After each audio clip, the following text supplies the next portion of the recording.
Heroes of Azeroth collide in today's CelebriD&D. Declare your allegiance as the Horde and Alliance take up arms in this special World of Warcraft themed campaign. I'm Terry Crews, and today I'm fighting for the Horde!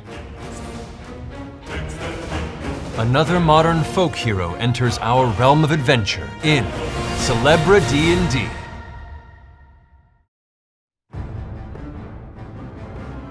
The sting of the Alliance's attack on the Undercity of Lordaeron and the losses suffered there still sting. The Horde is renewed with fury and need to gain the upper hand in this escalating conflict. The times of peace are over now, and with the wounded planet scattering the powerful resource Azerite across the sea-locked islands east of the Maelstrom, swift recovery of this material is the only means of gaining the upper hand in this conflict and preventing the Alliance from wiping you and your people out. I'm Terry Crews, Thodak the Blacksmith, the Mag'har Orc Warrior, and we're gonna crush some Alliance skulls. Hi, my name is Ashley Burch, and I am playing Elvis, the undead mage, who hates most things.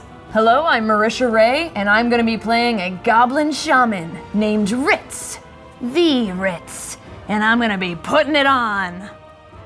You three were handpicked by your war chief Sylvanas, having seen your talents for warfare firsthand in the Battle of the Undercity, and sent under the leadership of your captain Thodak to scout and secure as much of this powerful Azerite as possible and help bring victory to the Horde.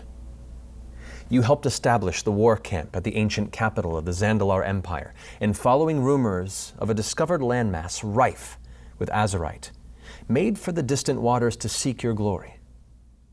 Your ship now emerges from a half a day in a dark storm, battered but still seaworthy, as your goblin navigator Sheldman shouts from behind his spyglass, Hey, island ahead, Captain!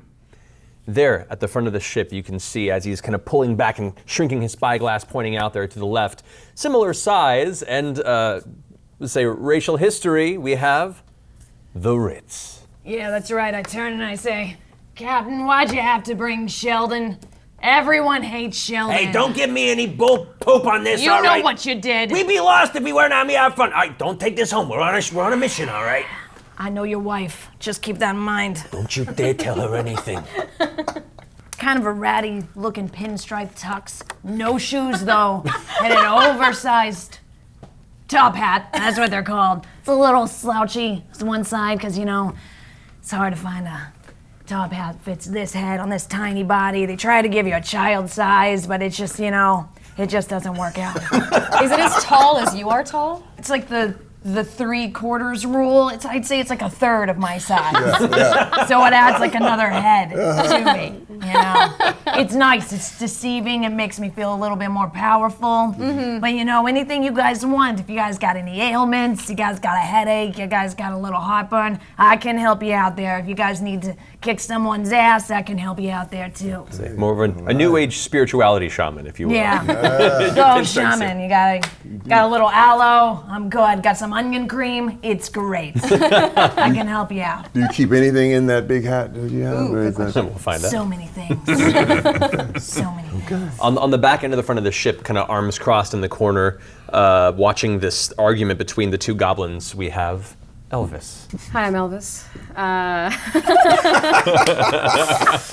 And I feel nothing because I'm undead. The only thing that even remotely sparks any sort of interest for me is killing things. I also, strangely, even though I don't feel much, I share a hatred for Sheldman. That's the only thing that I can feel. I'm kind of like if Sid Vicious was mixed with an emo kid that spends a lot of time on Hot Topics. I'm very, that's good. Yeah, too much, very oily hair that's like kind of weirdly spiked. I think I'm cool, I'm not actually. I kind of like to hang back. You're undead. So yeah, I'm undead, so I'm just sort of like, I look like Sid Vicious reanimated. So imagine that. I dig it. As the shouting match is transpiring and you're watching your loathing of Sheldman is kind of just burning in your chest, you hear the heavy footfalls of Captain Thodak as he arrives at the front of the ship I am Thodak the Blacksmith. I love saying that. I love saying that. Yes, you guys are pretty small. You're undead, you're tiny, but I'm very, very large. I have arms full of burn marks from making weapons for years for all of my constituents, but my favorite one is the one that I carry, the Great Axe. And I have dreadlocks that go down all the way to the middle of my back, but I've got it all tied up in this big, giant dreadlocked ponytail, and I'm ready to find this Azerite. Thodak is so much cooler than us. I know. Don't tell him we think that, though. Your Magyar orc captain steps up, muscular and ready, staring off as the island slowly approaches close by. Sheldon goes, So, Captain, which direction you want to come in from this? It looks like there's an inlet maybe a little bit to the north. What do you want to do? Do we see any lights anywhere on that island at all? make a perception check. All right. Roll a d20 and add your perception. First roll. Okay. First roll of There we go. First roll. 11 perception plus 4. 4, so a 15. 15. Great. 15. So even though Sheldon had his spyglass, he's like, I don't know if I see anything out that way, Captain. and midday, by the way, as the sun is kind of reaching its zenith, you glance off to the side and you can see already what looks to be a little spark of some light right on the shore where you're headed. All right. I don't see anything. Sheldman, I know, classic Sheldman. spyglass, and you didn't even see anything. Come on, man. What? Shut up!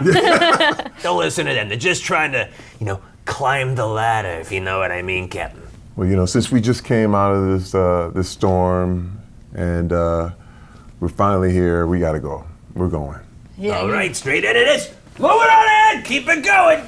And at which point the ship makes its way closer and closer towards this beach of which you signified. You can see the blue ocean inlet that surrounds this area is currently held in by jagged rocks. There's a very kind of a tight-knit squeeze to make it in there without damaging your boat.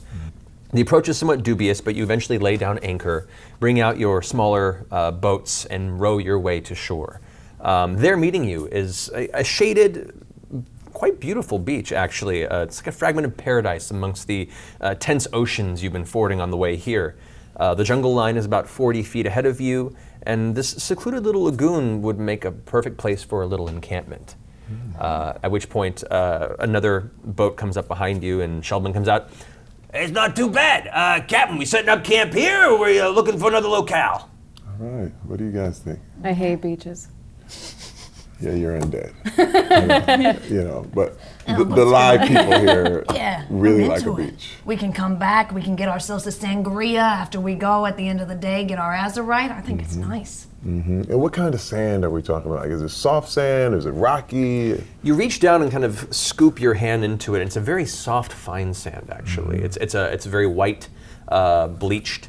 It's pretty comfortable for what you're expecting. Usually, in a lot of these islands you've gone to before have been somewhat tumultuous in the times that you've spent there. So this is kind of a nice greeting to find such a fine beach. That's it. Well, I'd say, if we haven't had this, a lot of this, let's camp.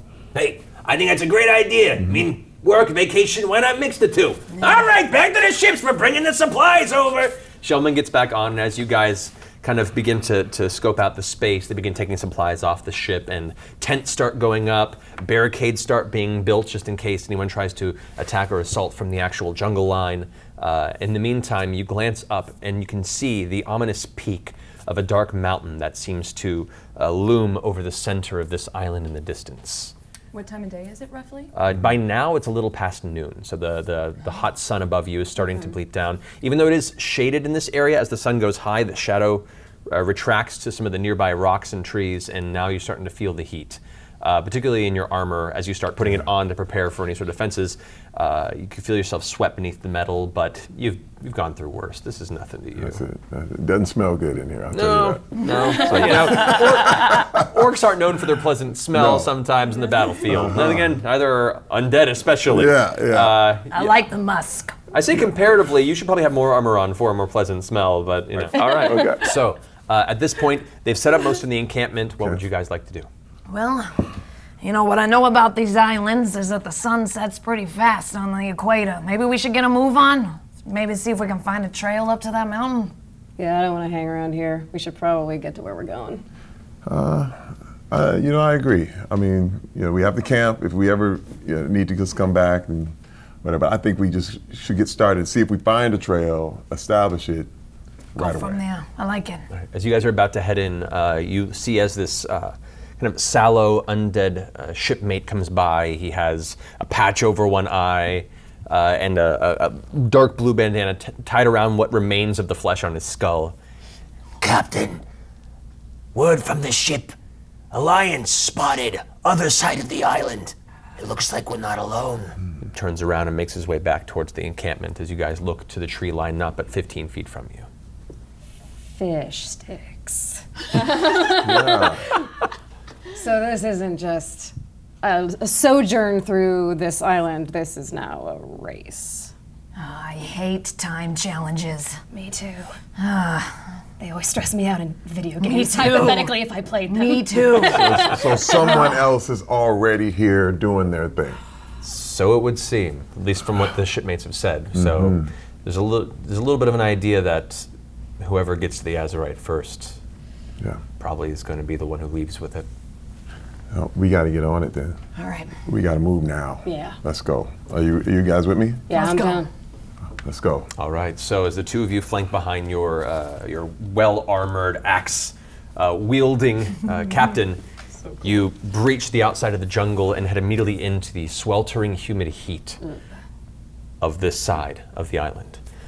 You can hear already the buzzing of insects around you, and as you step through, what was once sand becomes hard dirt and root, and then begins to get a bit soft as the humidity has left the area a little more muggy than you expected. Who's going to be helming this journey into the jungle? Who's leading you through? Which of you? It's got to be me. All right, go ahead and make a Gotta be me. survival check for me. You're undead. You're little.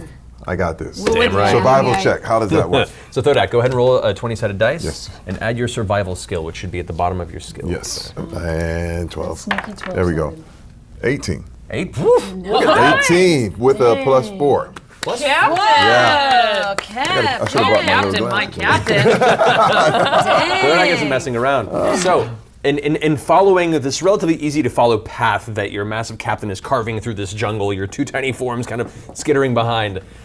Is he just like shoving aside trees? Because that's what I'm imagining. Essentially, large vines just charging through. I got an axe too. Yeah, no. He doesn't cut the tree, or he just shouts at it and the tree moves out of the way. It's they're very respectful of you as you're here. But as you're moving forward, there is a point where all of a sudden you come to a brief clearing and there's a tension in the air. You hear no wildlife, no insects, and your sense of danger kind of clicks off as you kind of naturally put your hand up. You see about a 20-foot period where there are no trees. It looks like there's like soft undergrowth. And as you're looking ahead, you notice that some of the vines kind of slowly pull back. They begin to kind of shift almost like slow-moving snakes. And you realize, probably a good thing that you were keeping a good watch, because you almost walked right into the center of that clearing. But you rolled pretty good on your survival, so you managed to avoid that pitfall. So these things are moving. It looks like some of these vines are slowly slithering around each other. And how big was it? It's about a 20-foot clearing ahead of you, about 10 feet wide. It's kind of a weirdly shaped area where none of the trees seem to have grown naturally. And these vines are all over it, or they're retreating from this clearing? They're moving through it, moving almost like they sense some movement nearby and began to shift. But it's easy enough to walk around it. You manage to avoid that pitfall, and with that, you kind of nudge the rest of your party forward, and you guys continue moving around. Good eyesight, Captain. You could have taken those vines, though. I know you could have gotten them. A few moments later, about another 15 minutes or so in travel, you hear some loud screeching birds up in the trees. It's kind of, causes your ear to twinge a bit. You get that a bit behind you, and as humid as it is, have you all roll a perception check, please? Okay. So go ahead and roll a d20, add your perception skill. 18. 19. What are you rolling and what are you adding? I rolled a 12 and I'm adding 6. Alrighty. I rolled a 15 and I'm adding 1. Okay. 16. 16. Yep, and I am a 15 and I'm adding 1. Great, all right, those are all good rolls. You guys all at the same time kind of come to this realization that for the time of day, and for as warm as this jungle was when you entered it, the temperature seems to be dropping. Further and further. Within every 15 or 20 foot increment, it seems to drop a few degrees. And eventually, as you, Captain, kind of come to this realization and turn to look towards your two teammates, you can see your breath in the middle of the jungle. Okay, how are you reacting as you're already undead? You don't I feel can't feel alive. anything. In fact, the only person's breath who you can't see would be Elvis's. Right, right. I'm cool. Like, all, you know, metaphorically, then also actually. Is this some undead stuff? Is this place haunted? Can I do would that be Arcana? Well, this would be actually a religion check if you want. Religion check. So go ahead and roll a d20, add your religion skill. Okay. Ooh, not great. 6? You rolled a 6? I rolled a 2 and then added 4 to it. Okay, okay. As soon as the Ritz turns to you and asks about if it's undead, you take a glance around. No. Weather's weird. Get over it, Ritz. Sometimes the weather changes. As your undead friend is giving this description, you, Thodak, watch slowly rising behind Elvis what looks to be a somewhat translucent, faint glowing blue spectral form as it just rises up. What looks to be formless for a moment radiates this cold temperature that you begin to feel even stronger at the back of your head, Elvis. You watch as the arms extend from it, and you see what appears to be a spectral ghost-like entity of a troll.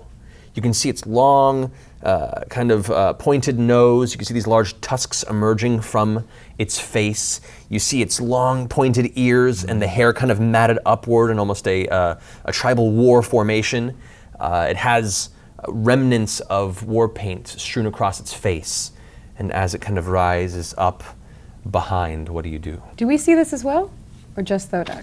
Right now, it's Thodak and the And it's Ritz. behind you. It's behind me. It's behind you. Now, I gotta go with the shaman. What is that? What are you guys freaking out about? Look behind you! Can I look behind me? Yeah, you turn around, and right there before you, you see, and having your experience with the Zandalari tribe, this is the spirit of a Zandalari troll. You know the whole thing I said about it not being undead? I might have been wrong. It's a chance. You know, I don't always bet 1,000. Now, does the shaman know what this? You know what this is, right? You've had experience with spirits before. Some can be benevolent, some not so much. You know, maybe he's a good guy. Sometimes they don't always want to attack you. Maybe we can talk to him. Yeah. Can you communicate? I'm gonna go ahead and say I want to attack him. I just want to attack him. Wait. I hate ghosts. Wait, let's talk to it. Let's talk to him first. Let's talk to him. Oh, wait, are you trying to talk and you're trying to attack? I'll defer to the cap. Okay, so We gotta talk to him? We gotta All talk to right. him. Let's find out. But I want to kill something soon. No killing. Let's find out what he's about. The ghost troll that is like slowly crawling in your direction, face kind of filled with anger and frustration, glancing towards you. Who's going to talk to it? Do we know what language shaman. it? I'll try. I'll say, "Oh, great troll, ghosty poo, This is going. please." What do I call it? I drop to my knees and I go, "We are not worthy.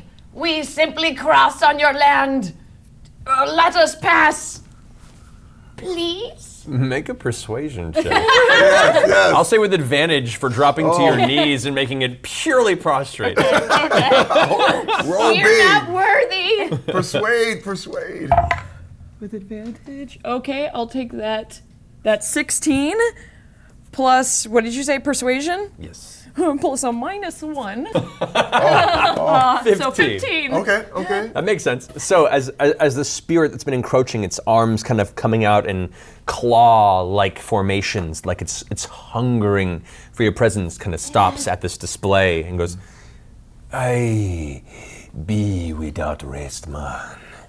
The final moments hold me here, stalking this land for warmth, for life. Is he gonna make us do a thing that releases him from his eternal damnation thing? Because I don't want to do that.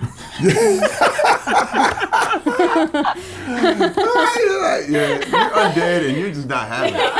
You know what I mean? I'm undead, get over it. You're undead, I'm undead. The eyes of the troll spin over to you, Thodak, and say, You are all so warm.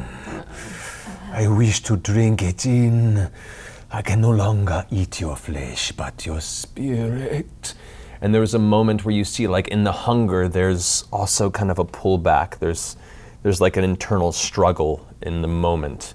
Can we see what's going on with that? What would that check be? Make an insight check if you'd like. You both could if you'd like. Okay. So roll a 20-sided dice and add your insight. Insight.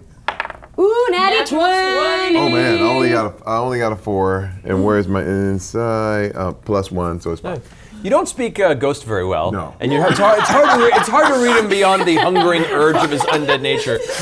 But you looking at it can see that, and being an undead yourself, you're like, oh, he's dealing with the morality of, killing and eating things, or perhaps finding an out to his unending curse. Your worst nightmare. Can I talk to him?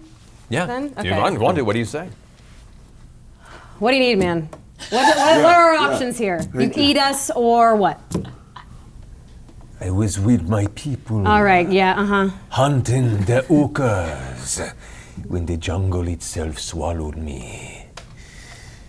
If you can find me, give me rest somewhere on the island's waters, I would be free. And his eyes go skyward to the brief bit of light that's breaking through the canopy.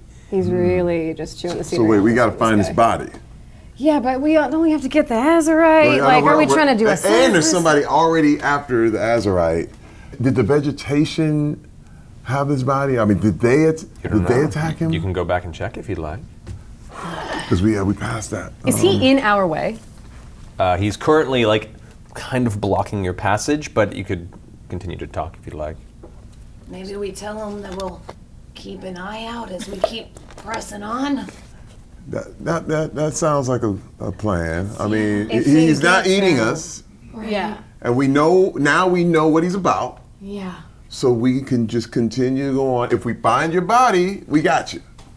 I like it. You know what I mean? If we find the body, is that all right? We'll bring it to him. Totally. On the way to the Azurite. I like it. So the spirit turns and looks towards you, the captain of this group, and just kind of waiting for you to say something.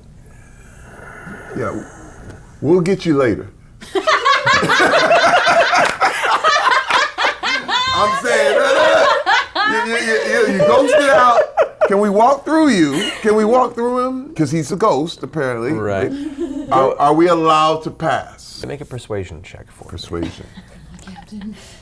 Cap. 15 plus 4. Hey!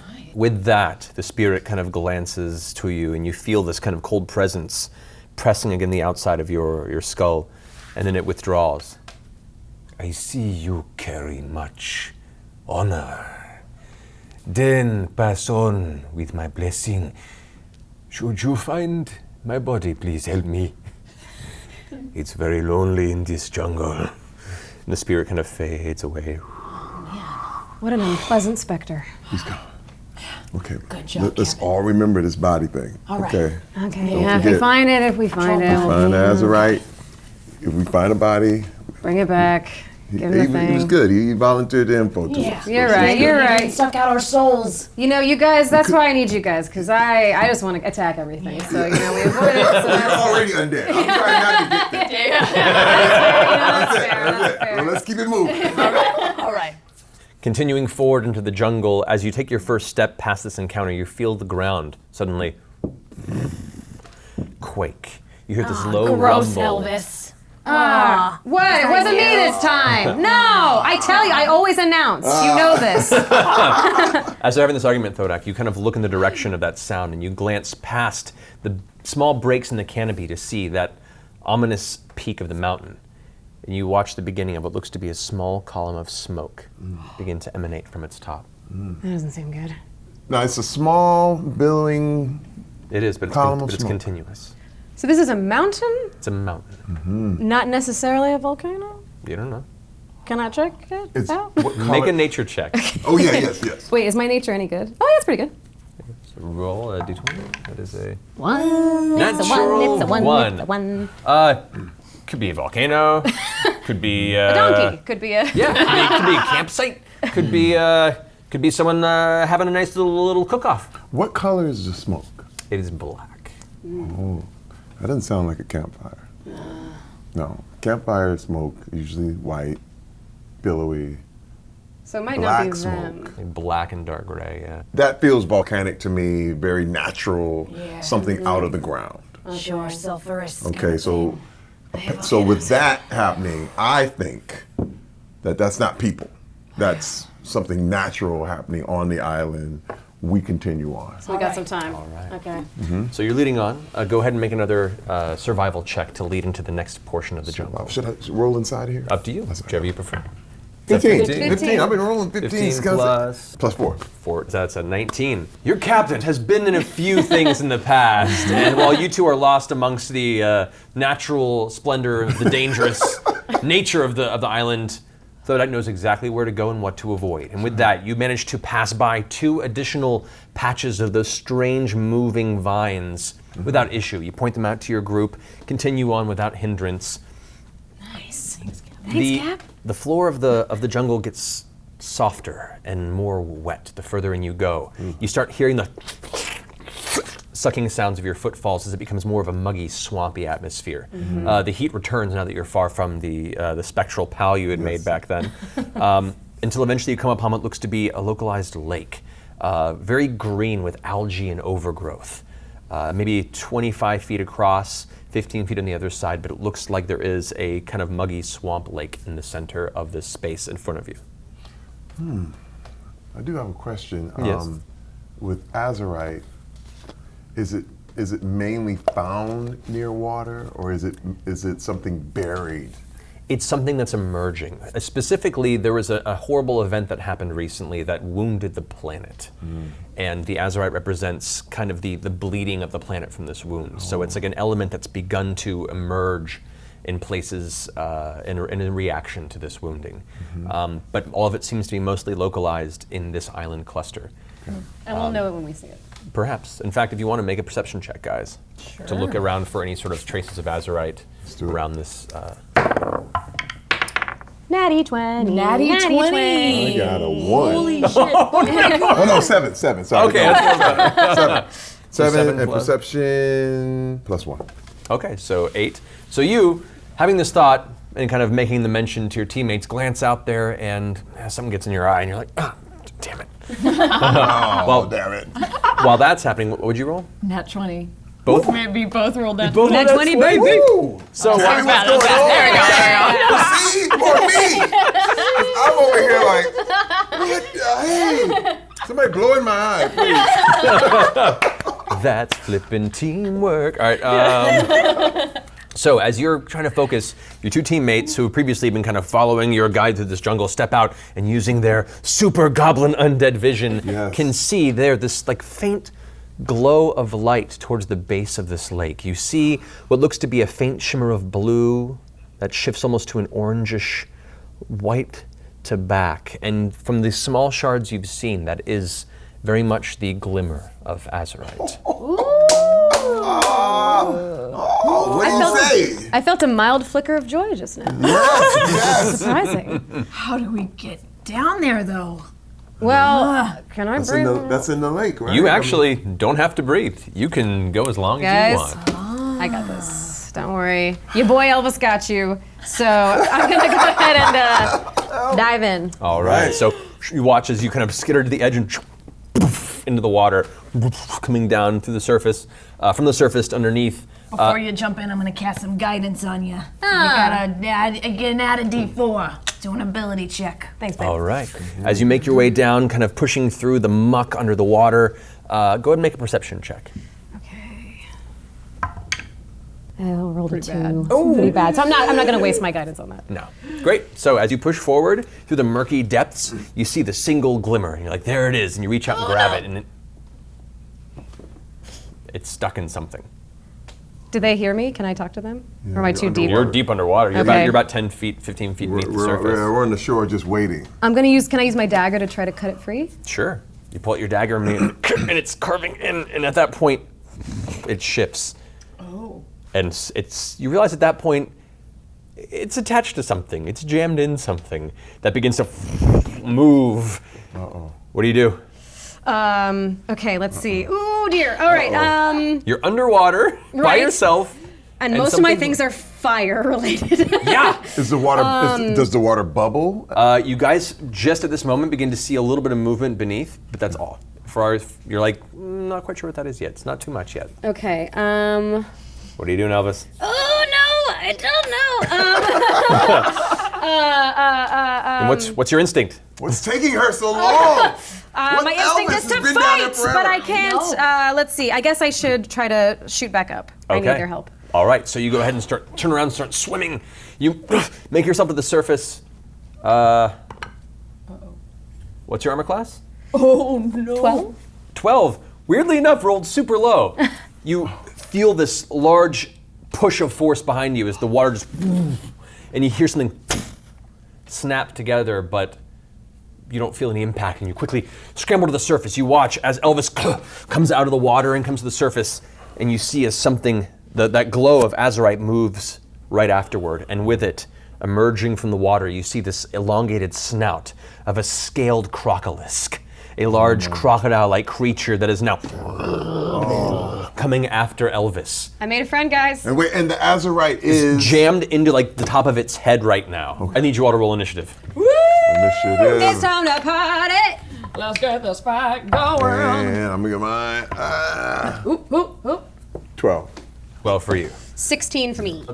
6 plus 2, so an 8 for me. So, as it emerges, kind of this low, gurgly growl behind it.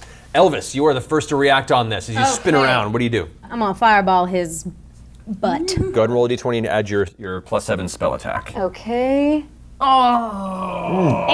8. Natural 1? Yeah, that doesn't help you, unfortunately. You spin around and seeing this creature that you had unintentionally awoken, you kind of freak out and fire your blast that kind of just arcs off and hits one of the trees in the distance. No one will say this to anyone back on the ship.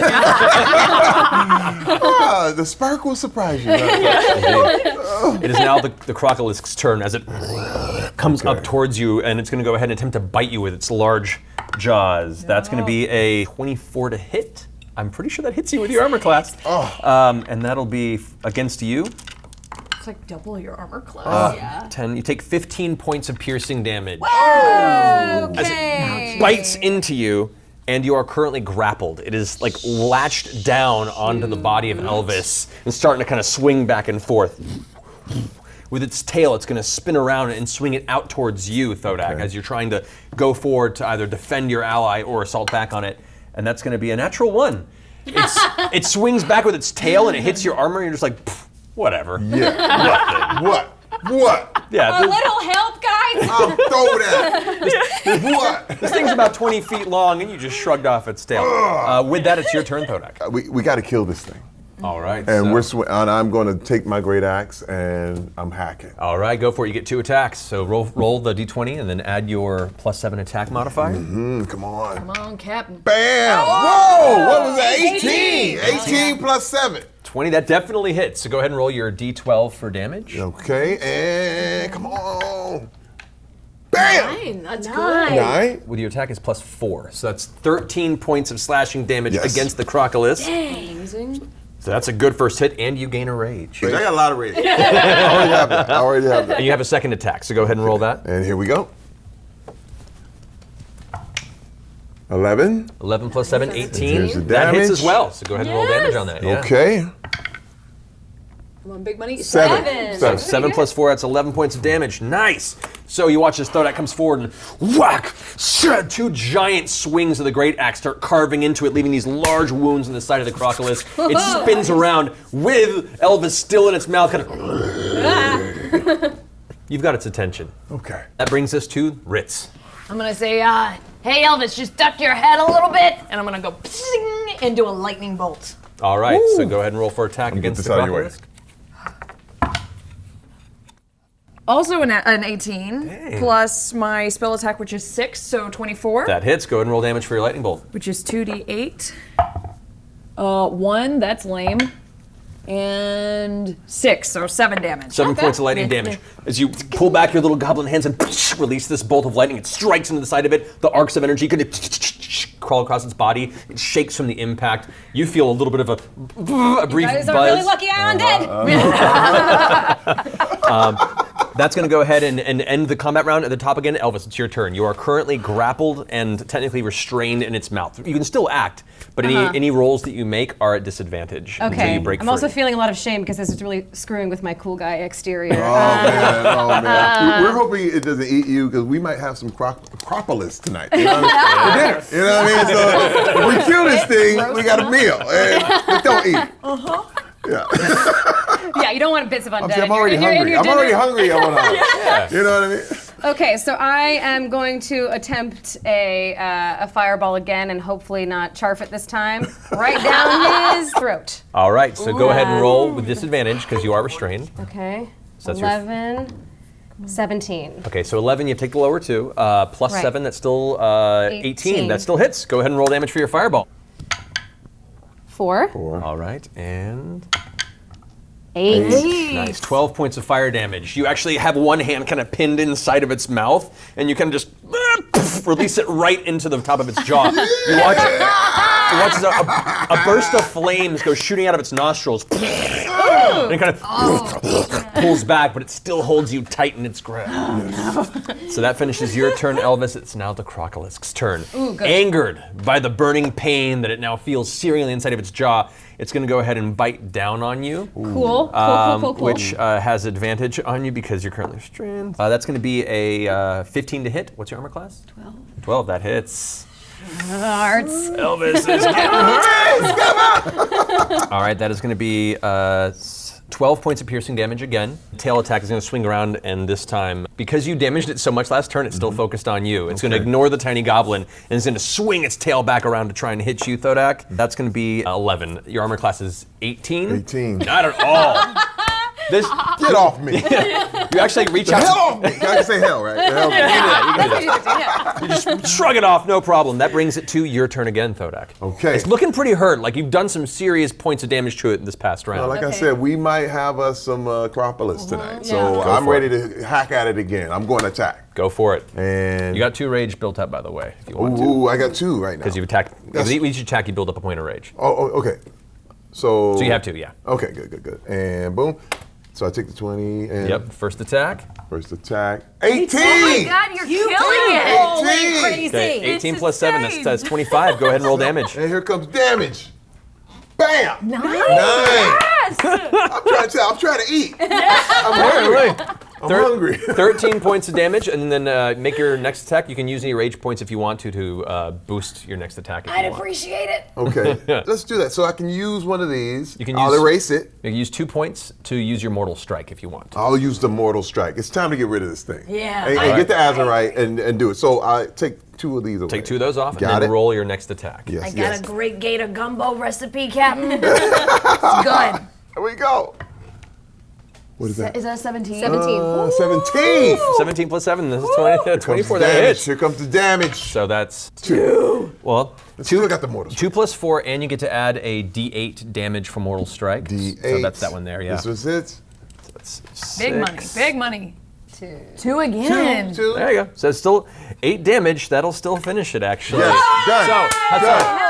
how do you want to do this? Go ahead and describe your finishing blow as it's currently chewing on your teammate. Okay, first of all, with the finishing blow, I grab it by its mouth, put one foot in, take my arm, pull the other top of the jaw up, free Elvis, take my free hand with my great axe, and come right down and chop it right through the jaw, not missing the Azurite, but right through its mouth. As it carves through, Hacks it right through the mouth of the the head splits open further, about 2 or 3 more feet. It shakes in your grasp, but then slowly loses the will and strength to fight as it falls limp in your hands, and you toss it to the ground there, the shard still embedded in the top of its head. Delicious. It's gonna be good tonight. Yeah. Nice job. Good work. I like it. Now, can we pull the Azurite out? Go ahead and make an athletics check. So go ahead and roll a d20 and then add your athletics modifier. I'll take the, wait, let me get the d20. That would be 7 and your athletics plus 7. 14, that'll be enough to do it. You managed to pull free the shard of Azurite in the top of its head. Ooh, I like it. I like it. Ooh, you got a little cold. We got it, y'all. We getting Azurite. That's the point. That's the whole point of the game. That's the first shard you've seen, but apparently there's a lot more on this island somewhere, and you're pretty hurt. Yeah, I could use some healing if anyone wants to. I'm gonna reach over and give you a healing surge. So that's 1d8 plus 3. Oh, good. Man, another 2, so 5 damage. Okay, heal I could. five. Or 5 hit points. I mean. I can also conjure refreshment, right? You can, yeah, if you Are we want. taking a short rest? That's up to you if you want to Can we take a short rest right now? Is that cool? I mean, no one else is hurt though, except for me. What do you think, Cap? Do we rest or do we try and beat those? Well, yeah, we need a little rest after this. You were undead. You're almost really dead. And now, and again, we just went through a very scary experience. We have some Azurite. The goal has been met to a slight degree. Let's take a break. All right. Okay. So you take the next like half an hour to an hour to rest and tend to the wounds. You can go ahead and use hit dice to heal up if you'd like to. Great. We make crocodile gumbo. Mm-hmm. Right. All right. And Do a little harvesting. Yes, we did it. That's we'll eat a little bit. there you go. Yeah. got a little Cajun The mage spice to conjures keep some it on. refreshments. 6. I'll do it one more time. One more time. 4. All right. The mage passes out the refreshments as you guys take a moment to kind of take a breather, pull it together, and right as you're about to continue the rest of your journey, the ground begins to shake once more. With more power than the last quake you had felt, you glance up once again at the top of the mountain. You can see that small plume of smoke has widened and grown much darker and much more ominous. I think you were right about that volcano thing, Captain. Time is starting to run a little thin. We gotta get going. Okay. What time of day is this right now? Right now, it's a few hours past noon, so we're looking at 3, 4 in the afternoon. Okay. Question is, do we have time to push ahead? Because we have the camp back there. We had a little break, but I say we try to get there before sundown. We gotta try to get. So we're headed right there. Power walk. We continue. Yeah. You know? All right. And we know something's happening, but if we can get there before anything catastrophic, we'll be okay. All right. As you get back to your feet, freshly rested, feeling the ominous impact of this strange rumble, you begin to head towards the dark shape of the mountain in hopes of finding this source of Azurite that you were foretold would be waiting for you there. Mm-hmm. That's where we'll go ahead and finish this half of the session.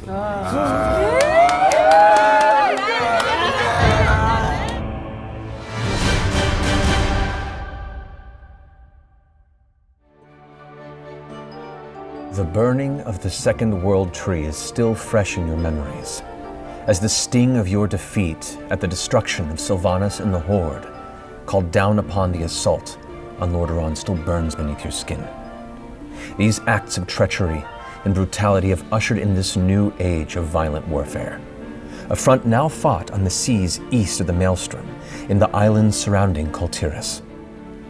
In the wake of the Horde's unforgivable actions, the naval forces of the Alliance now prepare for retribution by claiming the open waters and the newly emerging mineral now known as Azurite. This material, the very blood of Azeroth, holds the power to sway this struggle in your favor and finally end the conflict in victory swiftly. I'm Troy Baker, but today I'm playing Captain Arnost Windborn, a human priest for the Alliance. Death to the Horde. One in particular. My name is Jessica Chobot, and I play Eddie Darkhammer of Desolation, a dwarven paladin. And we need better leadership. I'm Taliesin Jaffe, playing a void elf rogue. Nullas Deep River. The Alliance prevails. But you know the Horde is seeking this powerful boon as well. As such, you three have been selected for your skill and bravery at Lordaeron to lead an expedition under the guidance of your captain, Arnost, to a recently discovered island where a scouting ship claims to have spotted masses of Azurite somewhere in the vicinity of this mountain that sits at the center of the landmass. 3 days at sea now, the choppy waters and stale provisions taking their toll on your stomach. You hear those two wonderful, long-awaited words. Land ho! Shouted from your dwarven shipmate atop the crow's nest. Now you see at the front of the ship as it's splashing over the waves, the sea spray in their face, we have Nullas. Nullas Deep River. She's a void elf. She's got short hair and is gently scarred from whatever battle she came from, to the point where when she sits still, she looks like she might just be made of marble and glows with the strange black light indigo power of the void. And Nullas, as you're standing there looking over the side, clutching the rope and kind of leaning over the edge, you hear the familiar clanking of heavy armor coming up the stairs to the front. Glancing over, you see your shipmate, Eddie. Looks like he basically rated a medieval hot topic. Kind of goth. Goth kid. Really desperately wants to be accepted, but doesn't think it's cool to look that way. So, it's just like, whatevs. Until the opportunity comes up and he's like, maybe I can help. This is why we get along. Yes. So as you approach and join the side of Nullas, you glance forward, you can see kind of the shadowed landmass getting larger and larger as it approaches. Looks to be one looming peak beyond that kind of breaks the horizon. At which point the dwarf who's coming down the rope ladder glances over and goes, "It'll only be a short time till we're there. Where's the captain?" Somewhere over there. Eddie, come on, get with it. And at that point, you all turn and watch as stepping up the stairs, you hear the footfalls of the heavy leather boots as Captain Arnost approaches. Arnost Windborn, also known as Arnost the Shackled, Arnost the Cold. Black raven hair tied back mostly, flows like silver into his beard, framing a jaw set in determination. His eyes, or what's left of them, color of steel like the scabbard that hangs from his waist. Left eye is adorned with a small leather patch. Hide a dark scar goes from his brow to the middle of his cheek. Doesn't say much. Only what needs to be said when it needs to be said. But his whisper carries like the rolling of distant thunder. Also, typically, a little drunk. Just a little. Which you notice as the large jug dangles from the right hand of the captain as he plants himself on the front of the deck next to you. Ready to go. Steel with courage, lads. At that point, the ship grows closer and closer until eventually you can see the crystal shore that awaits you. The pebbled beaches are scattered with pieces of driftwood as small crabs crawl from the waves and into the rocky crevices. A heavy jungle tree line meets you about 40 feet from the water. The ship weighs anchor, you step onto your small boats and make your way grinding up onto shore as you kind of take in the scenery around you. The shadowed zenith of the mountain now looming over the tree line before you. You look around, Captain, and notice this is an open and fairly private piece of land. It'd be a good place to set up a small camp before you go scouting. The dwarven compatriot gets off the boat behind you and goes, "All right, so what's the plan?" Now listen, tell the rest of the crew to remain on the boat, gather provisions as they may. Of course, Captain.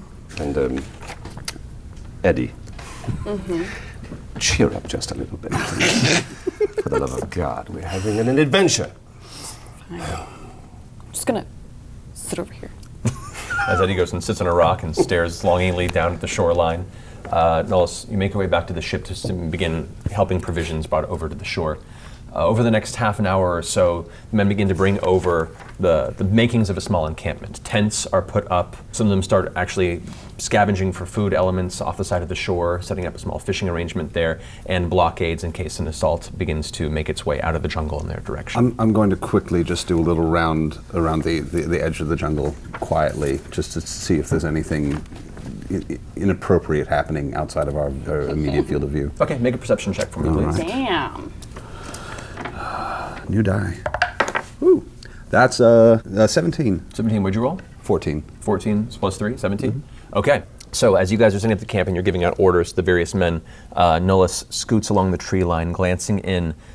It's very dark on the inside. The canopy is well meshed to the point where only beams of light seem to come through, and even just a little bit of air that comes from that side of this warm breeze that's pushing through the trees, causing this distant rustling sound, has a very earthy and wet smell to it. You get the sense that as the sun in the sky gets higher and higher and the temperature gets warmer. You're in for a bit of a humid, musky journey inward. But nothing catches your eye specifically waiting for you directly beyond the tree line. It's dark? No, it is about midday at this point. Okay. I need to remind everyone time is of the essence. We've noticed the horde on the other side of the island. We know they've made landfall. We must make it to the middle of the mountain as quickly as possible. Going through the jungle seems to be the best course of action, although dangerous. Just a straight line for the mountain, then? Well, we should hope so. Of course, I'm not counting on it being that easy. I'm sure nothing will get in our way whatsoever. There won't be a sign saying this way to the Azurite. Strangely, no. You look down and see a sign. Why is it in Welsh? Luckily.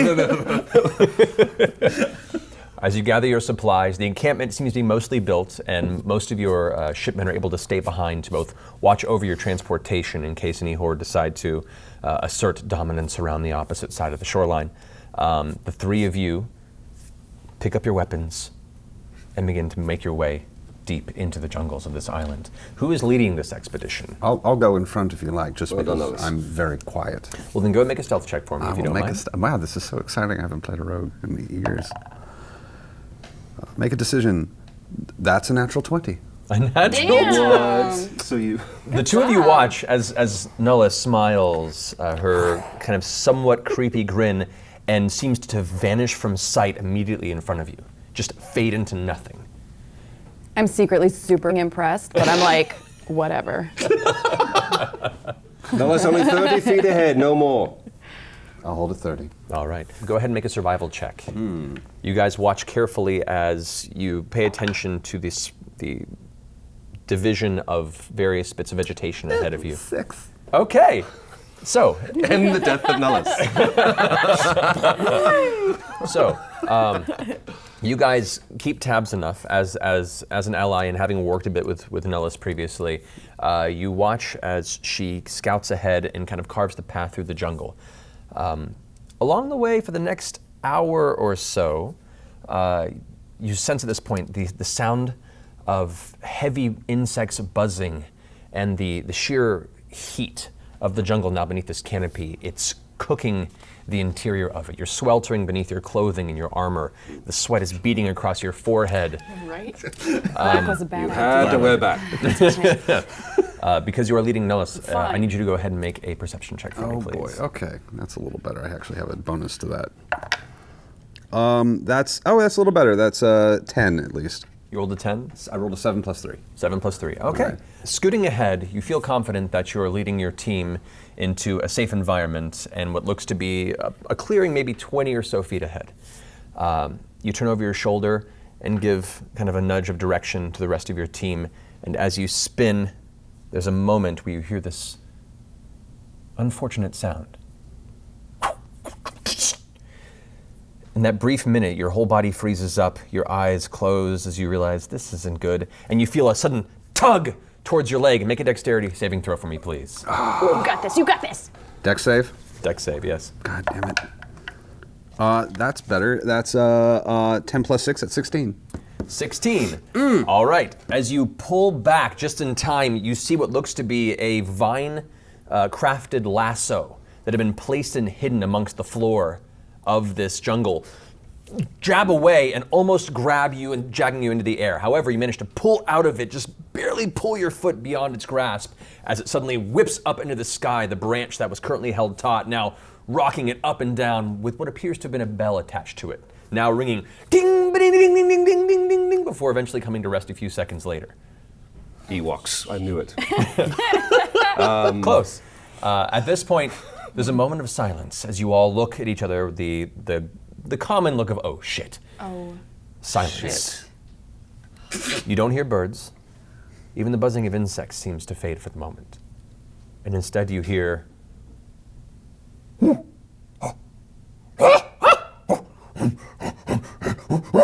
all these howls and hooting, seemingly directionless, surrounding you. You're not sure where it's coming from, if it's coming from anywhere or everywhere. But now you hear voices, 3, 4, 6, who knows how many, surrounding you. What do you do? I'm gonna hide. I'm gonna dive behind a tree. Roll a stealth check. Question. not a bad idea. Okay. As you turn to give Nullas direction, Nullas just. Oh, that's not great, but that'll do. That's a 2 + 9, so it's 11. You see Nullas thinks she's hiding. And it's just like found a rock that's about half her size and it's like ducking down really low. Strength in numbers, Nullas. Do never, ever abandon the group again. I'm looking at him like, instructions, please? Back to back, everyone. We circle ourselves around, look into the jungle to see if we can make out any. Can we look around? Are we starting to see where the howls are coming from? Do we know the size of them? At this point, as you guys are all back to back, your kind of weapons out, defensive stance, you begin to see these shapes, these shadows moving. You see the rustling of jungle leaves getting closer and closer, louder and louder. This hollowing. And from there, you see emerging, surrounding you from different directions, half a dozen of these creatures emerge. These simian beasts in patchwork armor, furred with long arms in the front, wielding simple blades and axes. They're very chimpanzee-like, but larger and muscular, if lithe in their upper torso area. One of them appears to be larger than the others, gray-furred, a female matriarch-type warrior that is currently holding this heavy two-handed spear in your direction. And played by Andy Serkis. Go ahead. Always. As they surround you, they're not immediately making aggressive action, but they have you entirely surrounded, weapons drawn. Do we know for sure if these are enemies or not? You don't. Do you want to go ahead and make an insight check to gauge Yes. their intent? All right, Go for it. so D20. D20, this will be my first roll ever! Yeah! So roll that and then add your insight skill. Can we do it again? Because I rolled a 5. Oh. So my insight, however, is +7, so that's a 12. That's That's pretty good. still pretty good. Okay, Maybe but I would have a loved for five. that first one to be like a 20 like you did. Wouldn't we all? Yeah. Okay, so my insight is +12, so do I know if these are enemies, if these are foes or not? In engaging the physicality of them, they're powerful. They have intelligence to them. And the one that you look at, the matriarch specifically that's stepping forward, Yes. there is a wisdom behind the eyes where, and in the moment, it's hard to read specifically, but you don't feel like they're attacking yet. Can I use thaumaturgy to have my voice be present but calming and soothing in order to,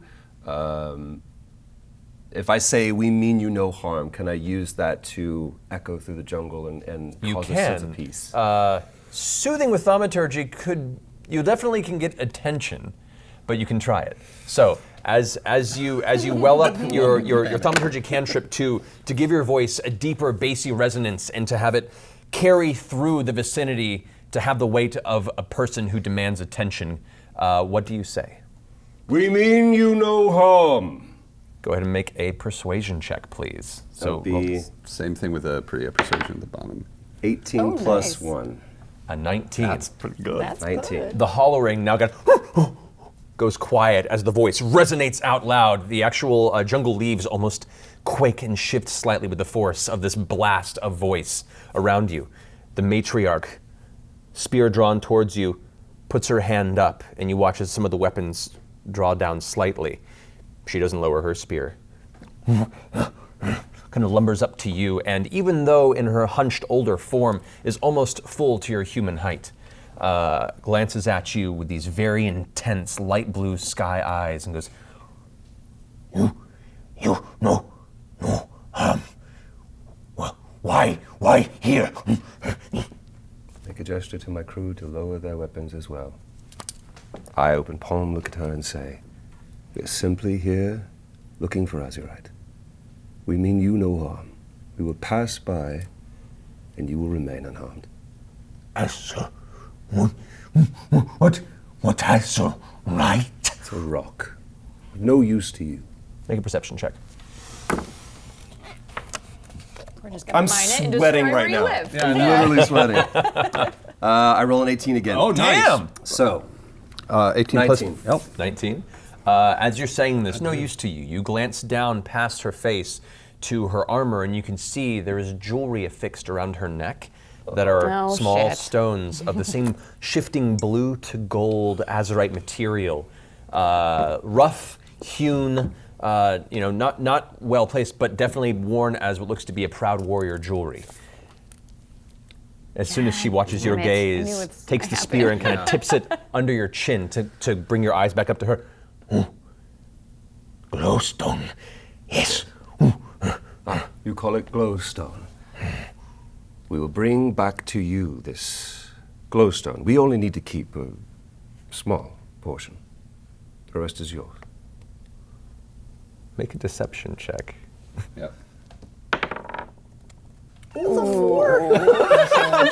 But +1. There We were so confident.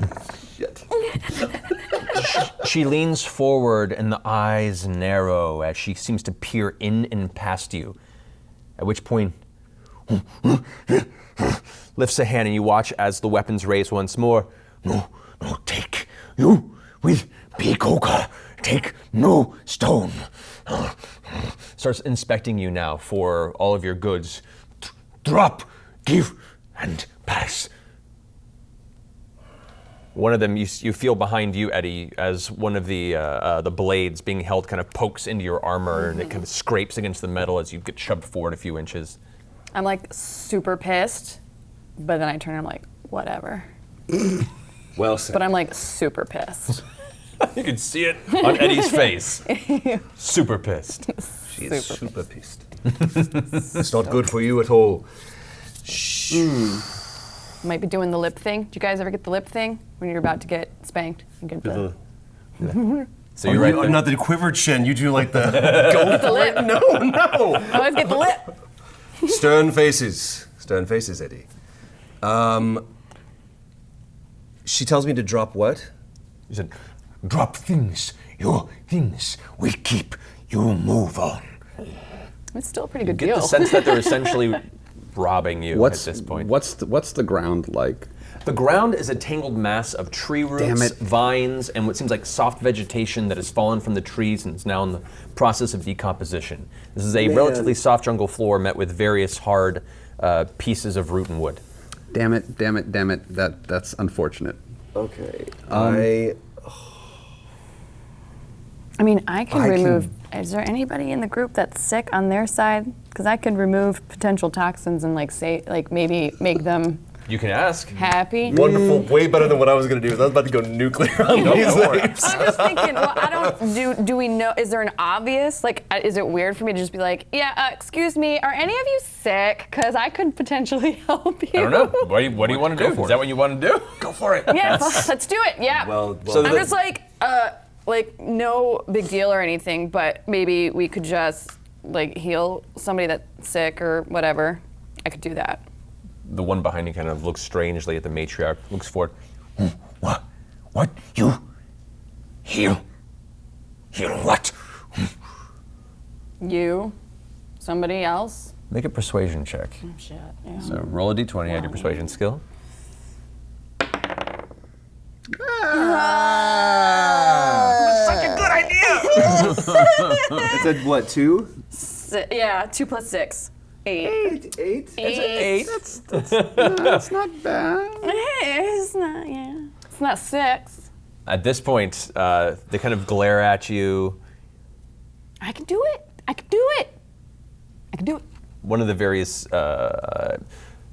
pulls forward looking at you and is like, the eyes are very thick with pus and is like coughing a bit. And the matriarch goes, No.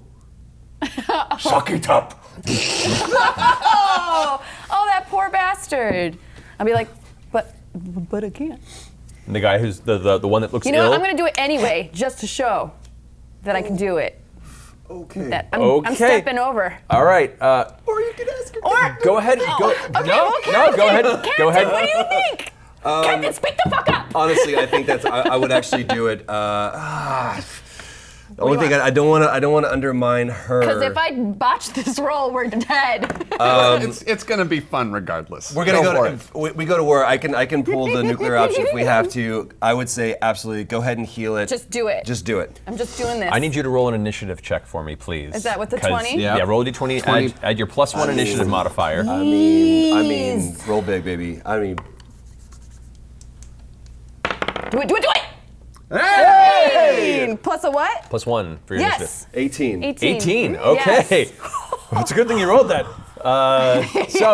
So as you were rushing forwards towards the sick ape creature, the ones around see you suddenly shifting, and you're not a very quick, nimble entity with your like full plate armor and shield. So as you rush trench forward, coat's dragging. they all turn and you hear this collective gasp, and they start rushing towards you as you go out hand first. And what are you using? What are you using to heal them? Cleanse toxins, I guess. Okay. Is that, can I do that? You can cleanse toxins, or you can use your lay on hands to also. Oh cure yeah. if you want Well, to. which one's better? I would say lay on hands. Lay on hands. We'll go with So you what can use tells. 5 points of that to go ahead and cleanse disease or toxin. So how much is it? You have 20 now out of 25. Okay, gotcha. So because Also, you're so just want to let everybody know that they're probably having a heart attack that I'm writing with a pen. It's erasable. there you go. Oh, Now you know. I'm running with a pen. What? Really? You know why? Because that's how much I believe in my decisions. Oh, this game will. This isn't the will New break York that. Times crossword puzzle. I can scratch it out. So in Okay. that moment, as that the tension builds up, the back of your neck goes warm, and the breath leaves you as this climactic moment of your tiny armored dwarven friend charges towards the edge, and they all swarm her. Your hand reaches out and touches this sickly creature as it pulls back. You feel this divine energy, this flash of light from your hand that enters its body, and the ones around are sure it's an attack. So three of I'm them, gonna get beat. 3 of them are going to make an attack against you. That's cocked. It's a natural 20. Oh no. Thank you so much for playing. Yeah. Well, you know, I really that's, just secretly want to be part of the group. That's a 16 total. It's a 12 plus 4. What's your armor class? 19. Oh yes, so that hits the armor and is deflected off, and the final attack is a natural 1. One of them just plants on his face and gets run over by one of his friends. Thank God. You do, however, suffer roll that die. 14 points of bludgeoning damage as a giant hammer slams you in the side of the head, and you fall to one knee. However, as soon as this happens and you guys see this assault swarm your dwarven compatriot, the matriarch goes, "Stop!" And they all kind of freeze and look back. And she kind of hobbles up to the once sickly host and lifts it up off the ground, looks it over. Kind of nods. Okay. You heal. We mean you no harm. Power strong? Yes. Quite strong. Kind of webs her nose and points out into the deeper jungle. You help kill ogres. Let go. Yes. Yes. Yes. Oh, okay. Let go. Hey, help. Heal. Kill big ogres. And the matriarch steps away, puts the spear down, and the other one slowly back up into the jungle, leaving just the one that you healed behind, who's kind of like tapping its chest. Looks younger, now a bit healthier, kind of looks up into your dwarven eyes, and Yeah, buddy. then scampers off. And within a few moments, they've scattered back into the jungle, leaving you there in the clearing, kind of alone. I've already made a friend along the way. I wanted to really make a friend I'm like- and tell them there are others who are looking for the glowstone. You can shout it if you want to as they're leaving. Yes. So he shouts after him, "Wait!" Some of them continue, some of them stop. The matriarch turns around over the shoulder and looks at you. There are others looking for glowstone. They mean you harm. As you say that, the matriarch, glancing over her shoulder still before disappearing into the jungle, makes eye contact with you, Captain, and goes, Ukam in the duka. and then disappears off into the jungle brush. We set in a trap. Way to plant that We seed. set in a trap. All right. This was the So, real glowstone right here. Let's really take a moment to appreciate the glowstone of friendship. Yeah. I am literally sweating right now. It's our first encounter. I'm like, It's weird, isn't it? holy crap. So I took 14 hits. Yeah. So I'm down to 30. Yeah, you're down to 30. That's fine. One for the team, y'all. I'm super stoked with my decision. I just want to say it's no big deal. Yeah, you can. That was You can lay on hands. that was like- foolhardy and Pop yourself back beneficial up. at the same time. I'm not happy. Those are the best choices I find. Yeah. That was ballsy. I didn't even think about that. I immediately went for like, let's I'm gonna kill go them all. That's a We viable could kill tactic. them. If it had Okay, been- Miss UNICEF, thank you for dropping it. if it hadn't been so well, I have a pouch of ball bearings. I would have just dropped the ball bearings and just said run and watch them all trip because you can do shit like That's That works well in jungle when they sink into the mush. it's not really gonna do much. But I was like, Yeah. There's also another actually thing. just better. Eddie traction. has a heart of gold. You just can't tell. It's all buried underneath his like black trench coat. I don't want to And I gloss like over so much eyeliner. a little bit of information that we received that apparently ogres are in our future. That's a thing that's gonna happen. Maybe they're small ogres. Maybe they're a kindly ogre. I think even small ogres are going to be a problem. Okay. Well, Arnost takes a swig from his jug. What is that, Captain? Nothing. I'm teasing my hair back up a little bit. all right. Who's leading this next leg of the journey into the jungle? You're killing it, so I think you should keep doing I'll it. keep going I'll keep going since my stealth is pretty high. I'm not All used to right. having this So- insane stealth. So go ahead and roll a stealth again, and then roll a survival check to see how well you can lead them through this jungle. Stealth is a 14 plus 9, so that's 23. Great. And how long does your stealth last? Until he does something that would reveal Until I his do position. something dumb. Okay. Don't do that. Yeah. Trying to hide behind a small rock. If I had found a bigger rock, it would have been amazing. Like this is what this character is all about. Is very low-key. You So just jump out. survival and- check to lead them through the next leg. This is of where the the jungle. things go. This is where things go horribly wrong again with a yet another 2. You know, 2 plus. 2 plus nothing. Oh, yay! It's just a 2. just a 2. Oh, so it's just the 2 then. It's just 2. It's not Alrighty. quite the worst thing that could happen, but it's just kinda above close. that. Oh, I'm so glad you're leading this charge. So, Whose Damn idea it. was this? It was not mine. It Nobody was, has good survival in this Nullas group. did some terrible things upon the ship, and we're making him suffer for it now. as you're having this conversation with Eddie, making your way through this next heated portion of the jungle, there's a period of time where the jungle trees are tangled and they're starting to grow in pairs almost and twisting.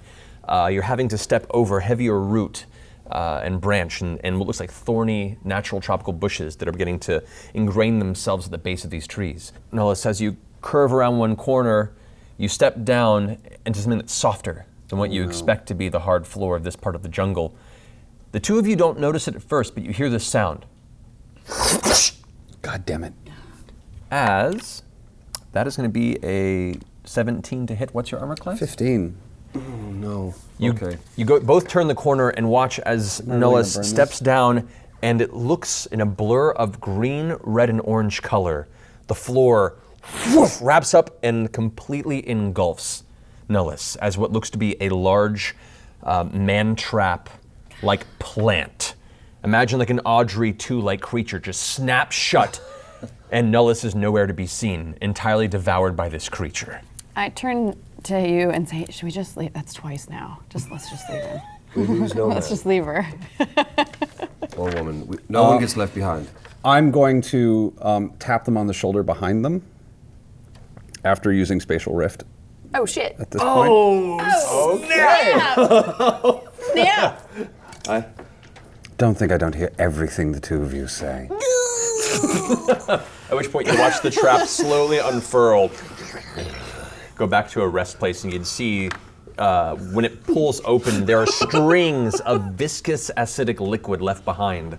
It seemingly, if you could tell a plant was sad it didn't get a meal, this is what it would look like. Saddest plant. It's any plant I've ever owned. It's just very sad because it I'm didn't get just me. trying to feed my children. Now look what you did. I step forward and You are say, so bitchy. because I'm the perfect amount of drunk, Captain will lead from here on out. I try and take go for the swig of what you're. Yeah, That's all right. If It's empty.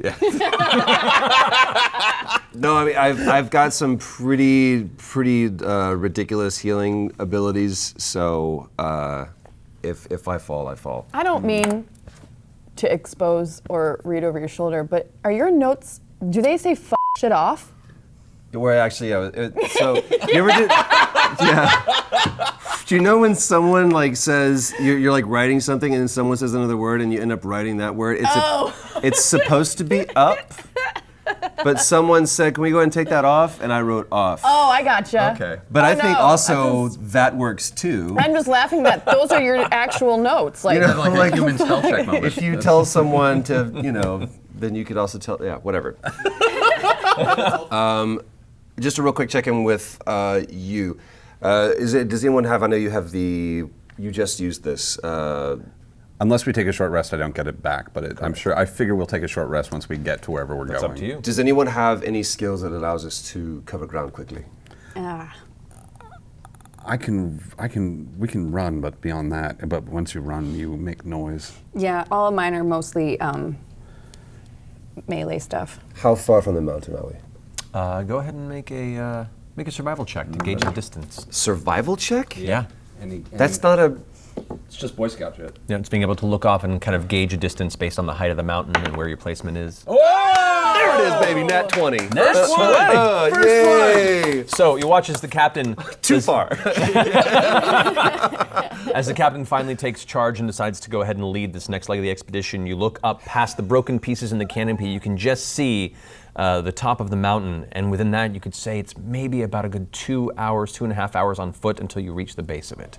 And at that moment, you feel on the ground this mild rumble, this bassy, gravelly sound seems to echo into the sky above you. And you hear a strange crack, and the quaking grows heavier, more powerful before subsiding. And as you're watching this distance, in the distance towards the top of this mountain, you can see where once there was none, there was a small plume of black smoke now beginning to emerge from the mountain. Oh dear. Plume of black smoke from the top of the mountain? So... Oh, they're mining. Maybe? Maybe. Or it's... Or it could be a lot of things. Or have they already beaten us? Or volcano. Or a volcano. No. We felt the ground rumble? Felt the ground rumble. I think they're blowing. Why did you have to say... Volcano? Why did you have to say volcano? I mean, it wouldn't be my first volcano. Okay. I have a piton. Where you were busy sexting to find out how far the mountain was. I just noticed that I had a piton, which allows me to, once we get to the mountain, climb faster. However, if it's a volcano, that just changes some things. Is it a volcano? Can we determine if it's a volcano? From this distance, you have no idea. All right, so I'm trying to figure out how we can close our distance because time is of the essence. We're running out of time. Or just run, I guess. Yeah, that's it, right? Is that an option to just simply... You can just book it. We can book it, but it means we're going to make a lot of noise going through this jungle. Do we have the time? I feel we don't have... Captain's taking charge. Yeah, go ahead. This is a game of wrong decisions. Yes. We can lightly step through this jungle and take all day, or we can simply be swift about it and risk the dangers. We run. All right. All right. With that, picking up the pace, you go charging forward. Go ahead and make another survival check to try and quickly guide them through Better the get forest, that 20. the jungle. Got the 5! 5 plus. The bottom one. For survival? Correct. Plus 7? That's still pretty good. That puts you to 12. Okay. So, I got a 7. in running through as fast as you can, dodging around, making sure that you're keeping an eye ahead of your team, that you don't end up running into another man trap, into any other dangerous plant matter that might be in your way. You do catch out of this corner of your eye what looks to be a clearing, a natural caldera bowl-like sink hole, if you will, that towards the bottom is about 15 feet lower than the rest of the level ground of this jungle. You glance off past the tree line and you can see what looks to be a small stone table or an altar of some kind that is partially overgrown with vines that are attempting to reclaim this structure in the center of it, maybe about 4 or 5 feet off the floor of the ground. It's about 35 feet from you where the trees stop and this strange little caldera is. At that point, you also notice, sitting at the base of this stone table, there's a small, crackling, mostly ember fire with what looks to be the mostly eaten remains of a boar stuck through a pike, resting above it. And there, clustered around it, appear to be 3 large, muscular Ogres? ogres. Oh, damn it, you had to. One of them is standing and currently scratching the side of the face before jamming a finger, squeaking it into one ear. Another one sitting there eating bits of this boar. And a third one appears to have 2 heads on its shoulders that are in the midst of an argument. You can overhear in the distance one going, "That's not true. Had 4 bites. I only had 3. I get final munch." and the other head goes, "You too dumb to count.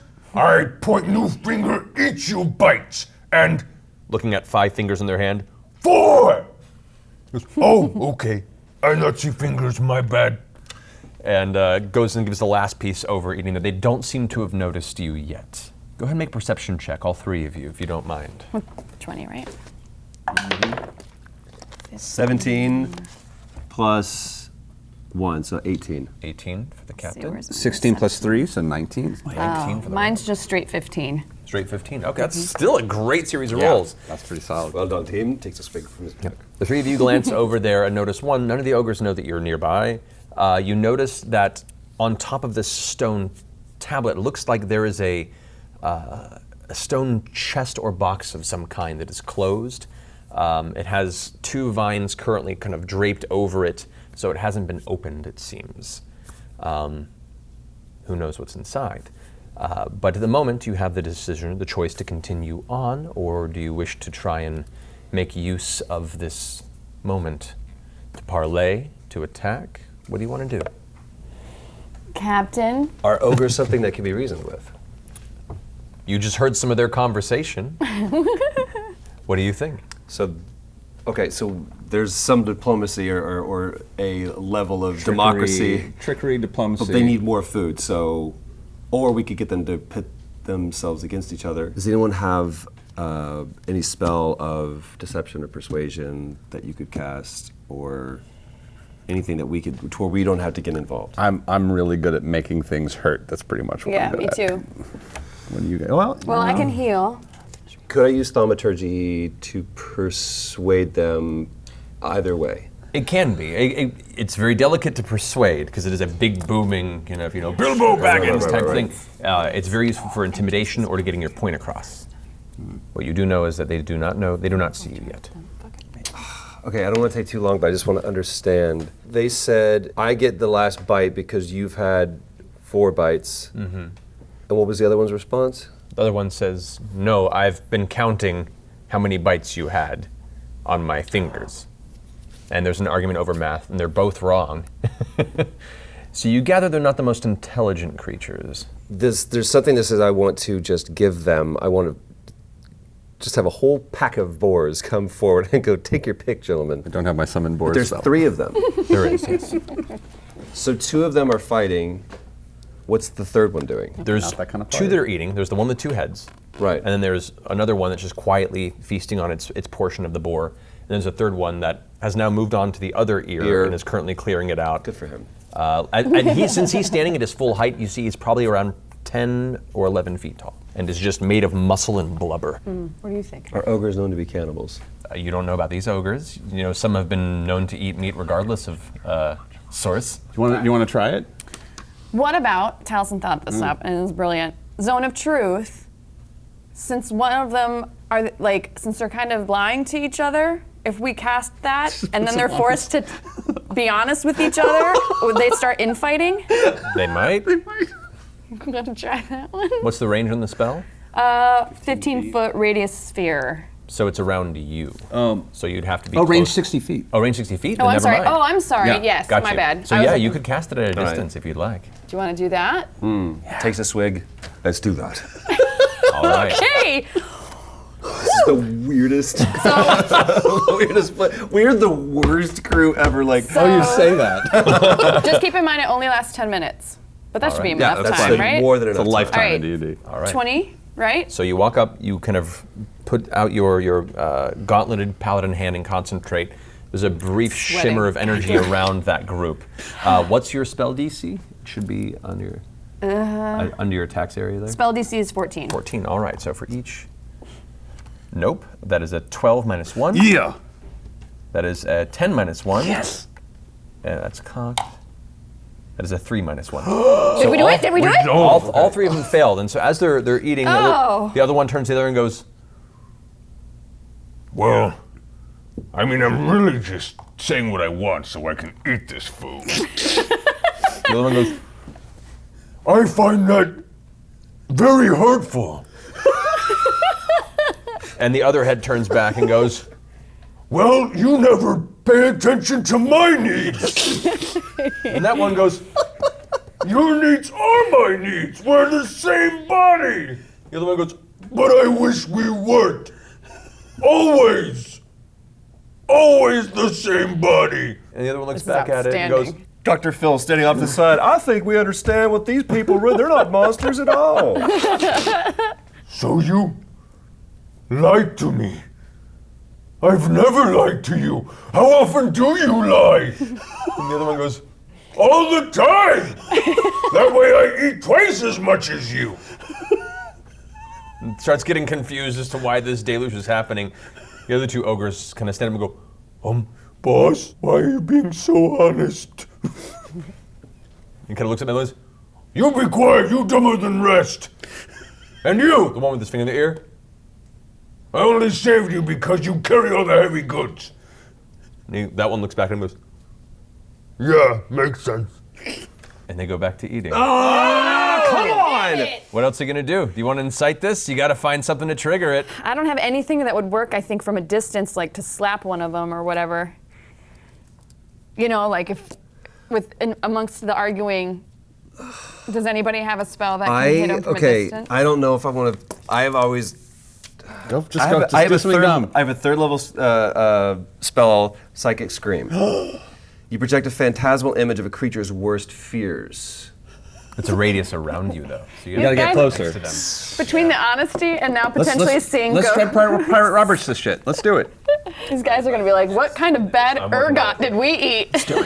Let's do. I'm gonna do a Psychic Scream. This is the you just charge stupidest in? move. So as the two heads are Worst captain ever. That's gonna be good. Worst as captain the, You know what? You're drunk. as You know the, as the two heads are fine. still arguing at this point, the captain just takes a swig and charges in the middle. The ogres turn and go, Oh shit, sorry. Where'd he come from? Strange little man. as you charge in, they have to roll. What's your spell DC? My spell DC is plus. Spell DC is 15. No, that's a 13. That is a 13 again. Go on. And that is another natural 1. All right, so they all get up and pull their weapons free and go, You. and they just go running away from you, just scattering into the woods. They drop their boar behind, and I want to know what the greatest fear was, to be fair. they don't. 20-foot radius. They just go vanishing off into the nearby the brush. In this brief moment, you guys manage to run up and kind of scavenge, taking this the stone box, kind of pulling it free from the vines, heading off to the side of the tree line, so in case they do come back, you're not present. Opening the box, you do find within inside what looks to be about a 6-inch long, very sharp-pointed shard of azurite material that you can decide what to do with it. At which point you hear this sharp crack in the sky above, and the ground rumbles even stronger, and you glance up to see that little plume of smoke has grown wider, and the smoke darker. Your time is running short as you quicken your pace and head towards the base of the mountain. And that's where we're going to finish this half of the session. Oh my God. We'll pick up the next moment. Oh, that's cool.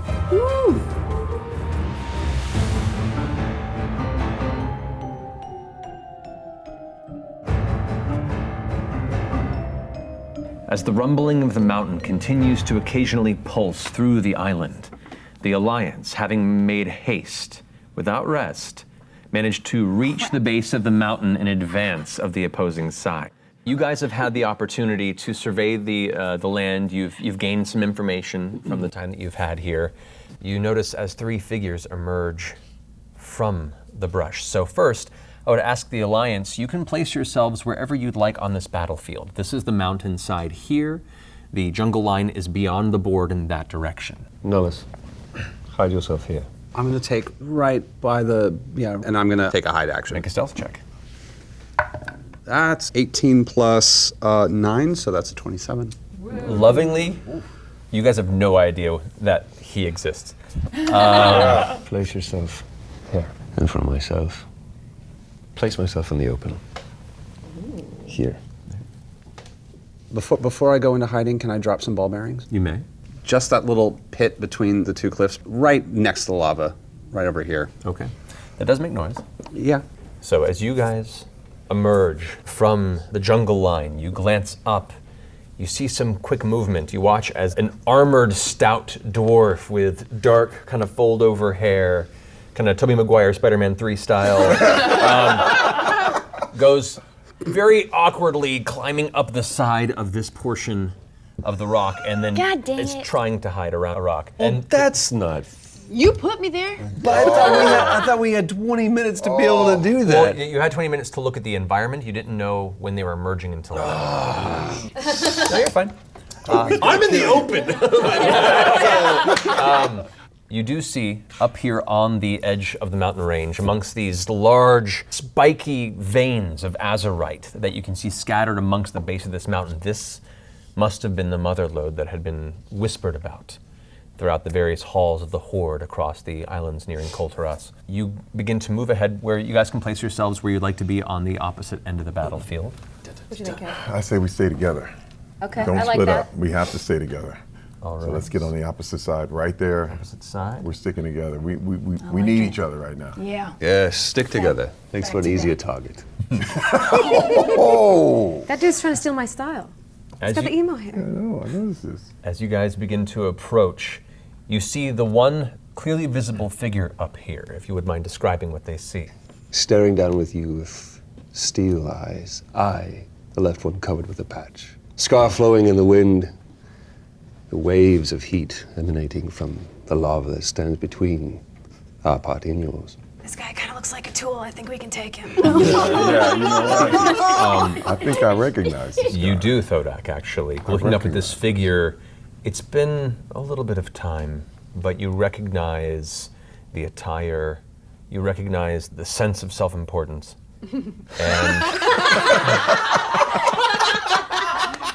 And you recognize the familiar eye patch. Thodak? Yes, Thodak. If you would like to describe yourself. I am Thodak the Blacksmith. Long dreadlocks going down to the middle of my back, but tied up in a nice, neat, battle-ready bow, a ponytail in the back, and very, very big, very large burn marks from me making my weapons, and I have a great axe that I've fashioned myself in order to handle guys like you. Seems like I've already done that with you. We've had this pass before, and it seems like I've taken out your eye. Ooh. So as I'm a little bit more narcissistic than you are. Only just I got one on it. So at that moment, as you guys step forward, kind of out into the open, your eyes meet. In that moment, that mutual recognition hits, and there's a moment of silence until one of you decides to break it. I use thaumaturgy. If I'm ever going to make an impression in a social interaction, I'm going to do it now.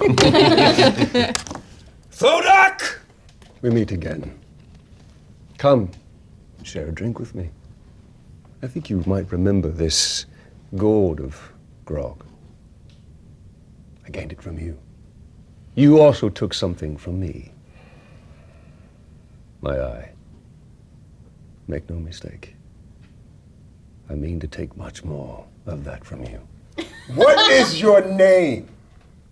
Your intelligence has not improved since we last met. Arnost Windborn. Met on the field of battle. Of course, I wouldn't expect a delightful like you to remember. Just flailing your axe about. This nick you gave me. You bruised my heel, and I shall crush your head. I remember you. Okay, so what is this gonna be? This? We are here to find this Azurite. Are you looking for revenge, or? Oh, sorry, we've been waiting so long. We're looking for revenge? No. Conquest. This is for everything. This is not for menial battle. We have that in our past. With you, however, I shall make an exception. This is personal. The rest of this is professional. We will take what is on the top of this mountain. We will leave you here to do whatever you wish. For our sails shall be in the wind with all of this azurite. Well, first of all, I'm not leaving empty-handed. And we've come all this way. We've gone through all this stuff on the water. We've got storms and we've battled crocodiles. And first of all, if we're gonna have to fight, then let's get down. Oh. Let's make it happen. I heard a small violin play just now of the trials and tribulations that you've endured. I am rolling my eyes with that one. Really? Is that a bit of a dad joke? These Alliance bastards are never gonna give up, Captain. No. They always want that conquest. Ah, yes, the Brooklyn one. It's We met last in the battles of the 5 boroughs. I believe I got to do a taxi with you once. Ritz. The Ritz. The Ritz. To put a name to a face, good sir. There's so many jokes flying through my head, but of course I'm dizzy with wine. The Ritz. Are you guys staying back there, or are you advancing as you're making this I conversation? think we advance. All right. I turned my teammates and I say, I'm gonna drop a healing totem. If you're around it 15 feet, it'll give you a little bit of hit points on each round, right? That's good. Thanks, the Ritz. I'm gonna 15 drop hit my- points per round? Yeah, just for us though. I'm gonna drop it kind of right here, hidden behind. Okay, you being undead, I'm gonna let you talk to him. You let me talk to him? Yeah. I need you to be Oh, that's so kind boring. of but negotiate okay. here. Negotiate for us. what? Negotiate the azurite because apparently he wants to take it all, and we have to have. I already took out his eye, so I know he's trying to kill us. But I need you to. We have to work out some kind of sharing. We have to work out an agreement here, or everyone's going to be dead. You want to split it? I think that would be the logical thing. It's very If we noble could at of you, least Captain. no one will lose, and we can get out of here. I kind of feel like this guy's never gonna go for that. You don't think that? don't Well, think can you so. explain that to him? I mean, If you want me to, I would. yeah. All right. Okay. So describe yourself as you emerge from this whisper huddle. Hey, Argonaut. Arnost. Arnost. Ernest? Ernest? Sure. Ernest. Ernest, hi, Elvis. This is Elvis. I've been sent to talk to you about, splitting this. Maybe we don't have to fight about it. Maybe we can just split it and go on our merry way. I have a compassionate for me. heart. Let's go. I have a compassionate heart. We shall take no charity from you. I'm telling you, man. All right, guys are bastards. Is that good enough? Can we I mean, what do you guys feel about this? Like, I ain't saying anything. You don't know I'm here. Well, actually, let me ask Taliesin something first. What do you think? I'm going to be doing my own thing, so we'll see how things. Staring down at Elvis, coolly, calmly, I lift a finger and say, Eddie! Yeah. That was the cue word. You were supposed to. Oh, that part. Yep. Yeah. All right. Can I hit my potion really fast too? Do I got can. time for that? Yes, All you right, do. so I'll hit my potion. So what does that put me up to? Oh, you gotta roll 4 Oh, I gotta d4. roll. 4 plus 4, right? Twice? Yeah, so that's So- 6. And then roll again. Oh, that's 10 plus 4, 14. You heal 14 hit 14? points. You're- Oh, so I'm back you're up. right back up. Hey, guys. Y'all. Okay. Yeah. Can I use my Hammer of the Righteous to do a side attack? But you can attack and then move back into it if you want to. Let's do that. Yeah? Well, you kind of already announced the plan. Yep. Well, we can still. They're just seeing me sucking down some liquids. They don't know what's going on. Oh my God, we're Rainbow Bright villains. We are Rainbow Bright villains. This is so. I knew it. I feel like. All right. At the moment of conflict beginning, we all have to roll initiative to see where this goes. So everyone here, roll initiative. So what's an okay? That's D20. a 20. Oh! Natty, baby! All right. 19. 15. And I'm 13. With that, as soon as movement shifts, it seems into an aggressive point, you all immediately go into a defensive position. Top of the round, Elvis. you're up first. I am going to cast Fire Blast on Eddie and Arnost. Woo! That's what I'm going to do. All right, so that creates three different moves. So 2 versus who? 2 versus Arnost, 1 versus Eddie. Alrighty, so go ahead and roll for the attack on this one. Come on, so, come on. So what's that your is armor class? Big 12. money. 12, so So roll and add your plus 7 modifier for the first attack. Plus 7. 20. Whoa! That's a 20. Oh no. Yes! Okay, that's the first one. Second one. Oh dear. Here we go.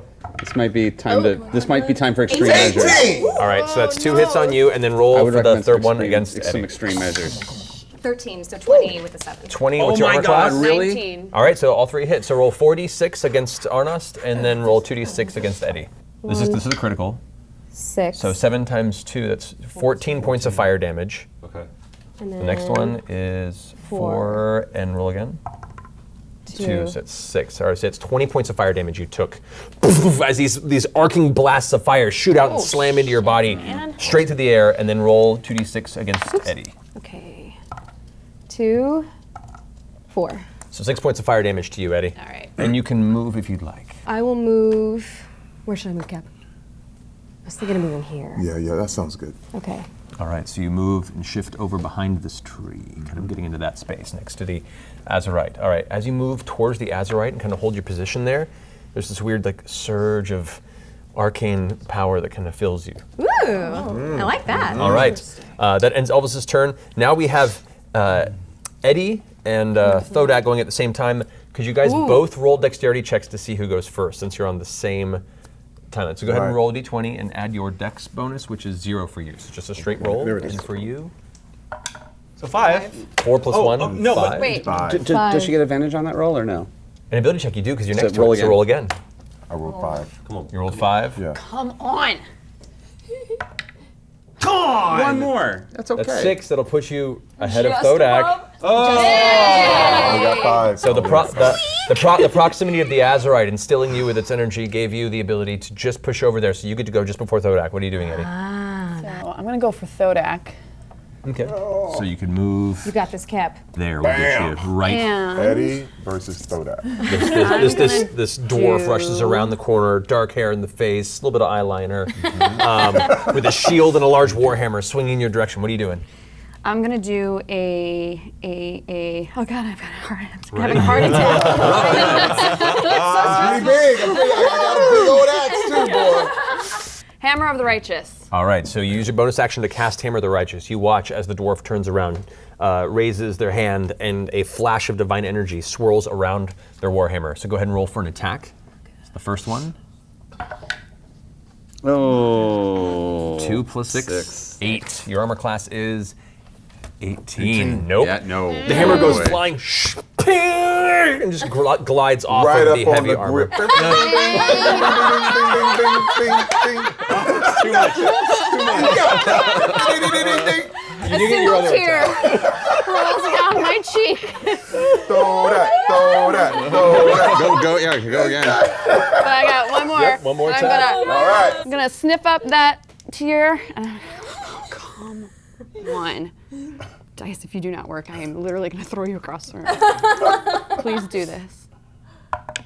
11. 11 plus 6. Oh, no. 17. Just under the armor class. You go to swing and just deflects off the blade. No impact. The spell's still active. You're still concentrating, so next attack you can still hit with it, but unable But to. I don't have anything these 2 times. All right. No. I just pout. Man. Full of frustration and inner hate. And with that, Thodak, it's your For turn. myself. Okay. Now I'm going for it. I'm attacking. So Are you going after? I'm going after her. She so- started it. I was diplomatic in the beginning. It's true. No, they let me know they're not listening. Let's go. Just All right. following my boss. So go ahead and make. You have 2 attacks against them. Okay, so it'll be 7. 7 plus 7. What's your armor class? 19. No. So you just trade blows again. The dwarf deflects the blow with the shield. I can't do this, but just know. Under the armor, in your heart. In my heart, it is happening. No, it's really good. You can do it now. It's happening. You get your next attack. I get another one. Come on. Come on, Thodak. Oh, sorry. No! Just trading blows, no impact. Weapons off armor. That being said, I'm sure we look super cool right now. It's just It's just sparks. It's like medieval times. Just. Are you gonna stay where you are, or do you want to try to move around to the other side of them? I'm gonna leave her. I gotta get her around. All right, I'm trying to meet up with this man right here. She will get a free strike against you if you move out of her melee range, but that's up to you. You got pretty high armor class. Yeah, I'm pretty high. All right, so you're gonna be moving where? I'm gonna get up. Let me get right here. All right. So you get a free swing. 5, 6, about Get there. out there. So Okay. Take a swing. I get a swing. Yes, you do. Yeah. So make another attack. Come on. Oh! 13. Plus 6, 19. That hits. Got me. Nice. Damn. You feel the impact from behind as you try and move, so go ahead and roll your damage for your Warhammer. All right. Somewhere. Yeah, which is 40. Okay, yes, true. 7 plus 3 plus 5 is 15. Yeah, so you take 15 points of damage as the hammer slams into the back of your armor as a flash of holy light as you feel it sear even your back beneath the metal. All right. Eddie's turn. Ritz, you're up. Come on, Ritz. Right.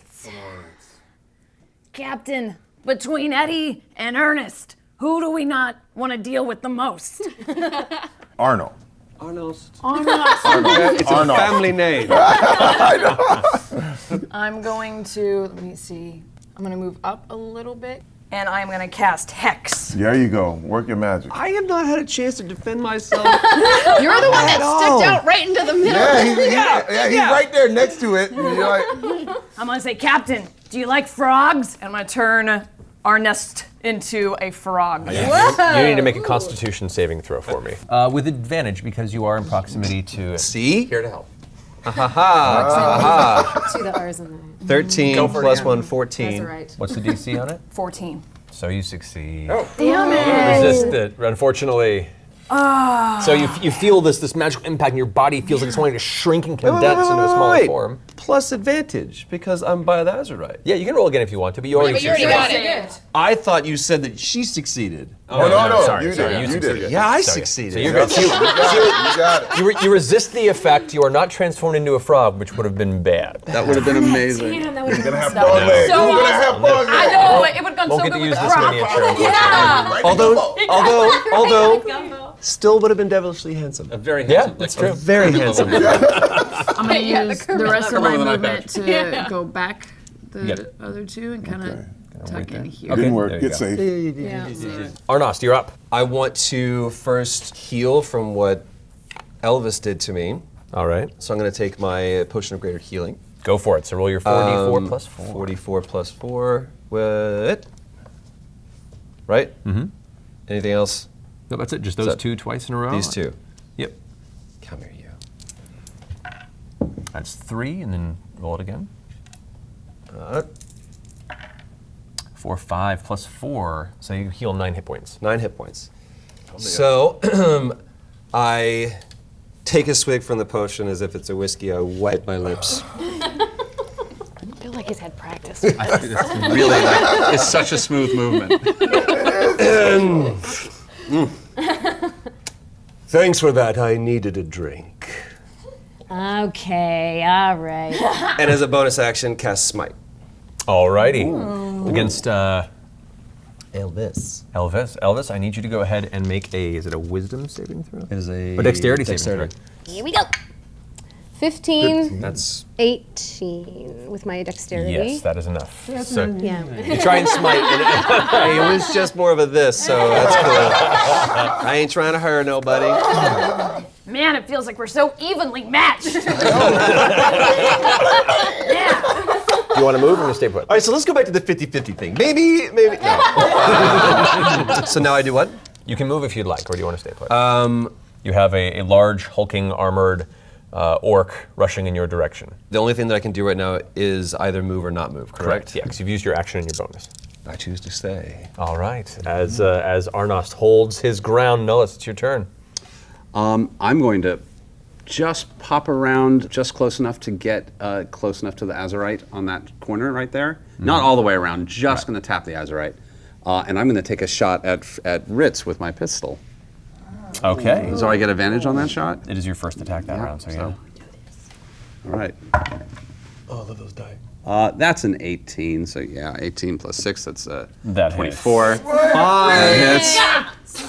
Darling, you got hit. It's not much, but let's take 7 points of piercing damage to Ritz. Ritz, make a concentration check to see if your healing stream totem is maintained. Okay, I've got to roll above 8, right? Yes, I'm good. Yes. Right? No, No. that's No. 2 plus my. No, it does not. I guess. Plus Healing my stream totem vanishes. Don't get Plus to my have spell. that. I'm now going to try and curl around as far down. I'm going to try and hide if I can manage to get to that tree trunk. You can if you use a bonus action to dash. That's right. I have a bonus action still. Yes, but you won't have one to hide. I'll then. Is it possible to get into that bramble and hide, or like pull off to the side and hide? It's unfortunately that space is blocked, so you're going to have to either stay up here and hide, over here and try and hide. It's up to you. Can I drop down one and hide? Right there? Yeah. In that You can try. It'll be harder, but go for it. I'm going to hide there and go for it. Roll stealth check. All right. That's 27. 18 plus 9. That's 27. Just for the hell of it, roll a perception check. So roll a d20. Come on, Captain. Come on, Captain. Cap. 3. Damn. Yeah, so you don't see Nullas. Yep. You hear this gunshot go off. Out of nowhere. Just gets hit, and then you see some movement, and then it's gone. I'm also just going to point out for the next round that there are ball bearings directly where. Oh yeah. All right. Where did you put those? Well, we'll see how that goes. That brings us to the top of the round now. It's back to Elvis's turn, but as that's happening, the ground quakes again. Oh no.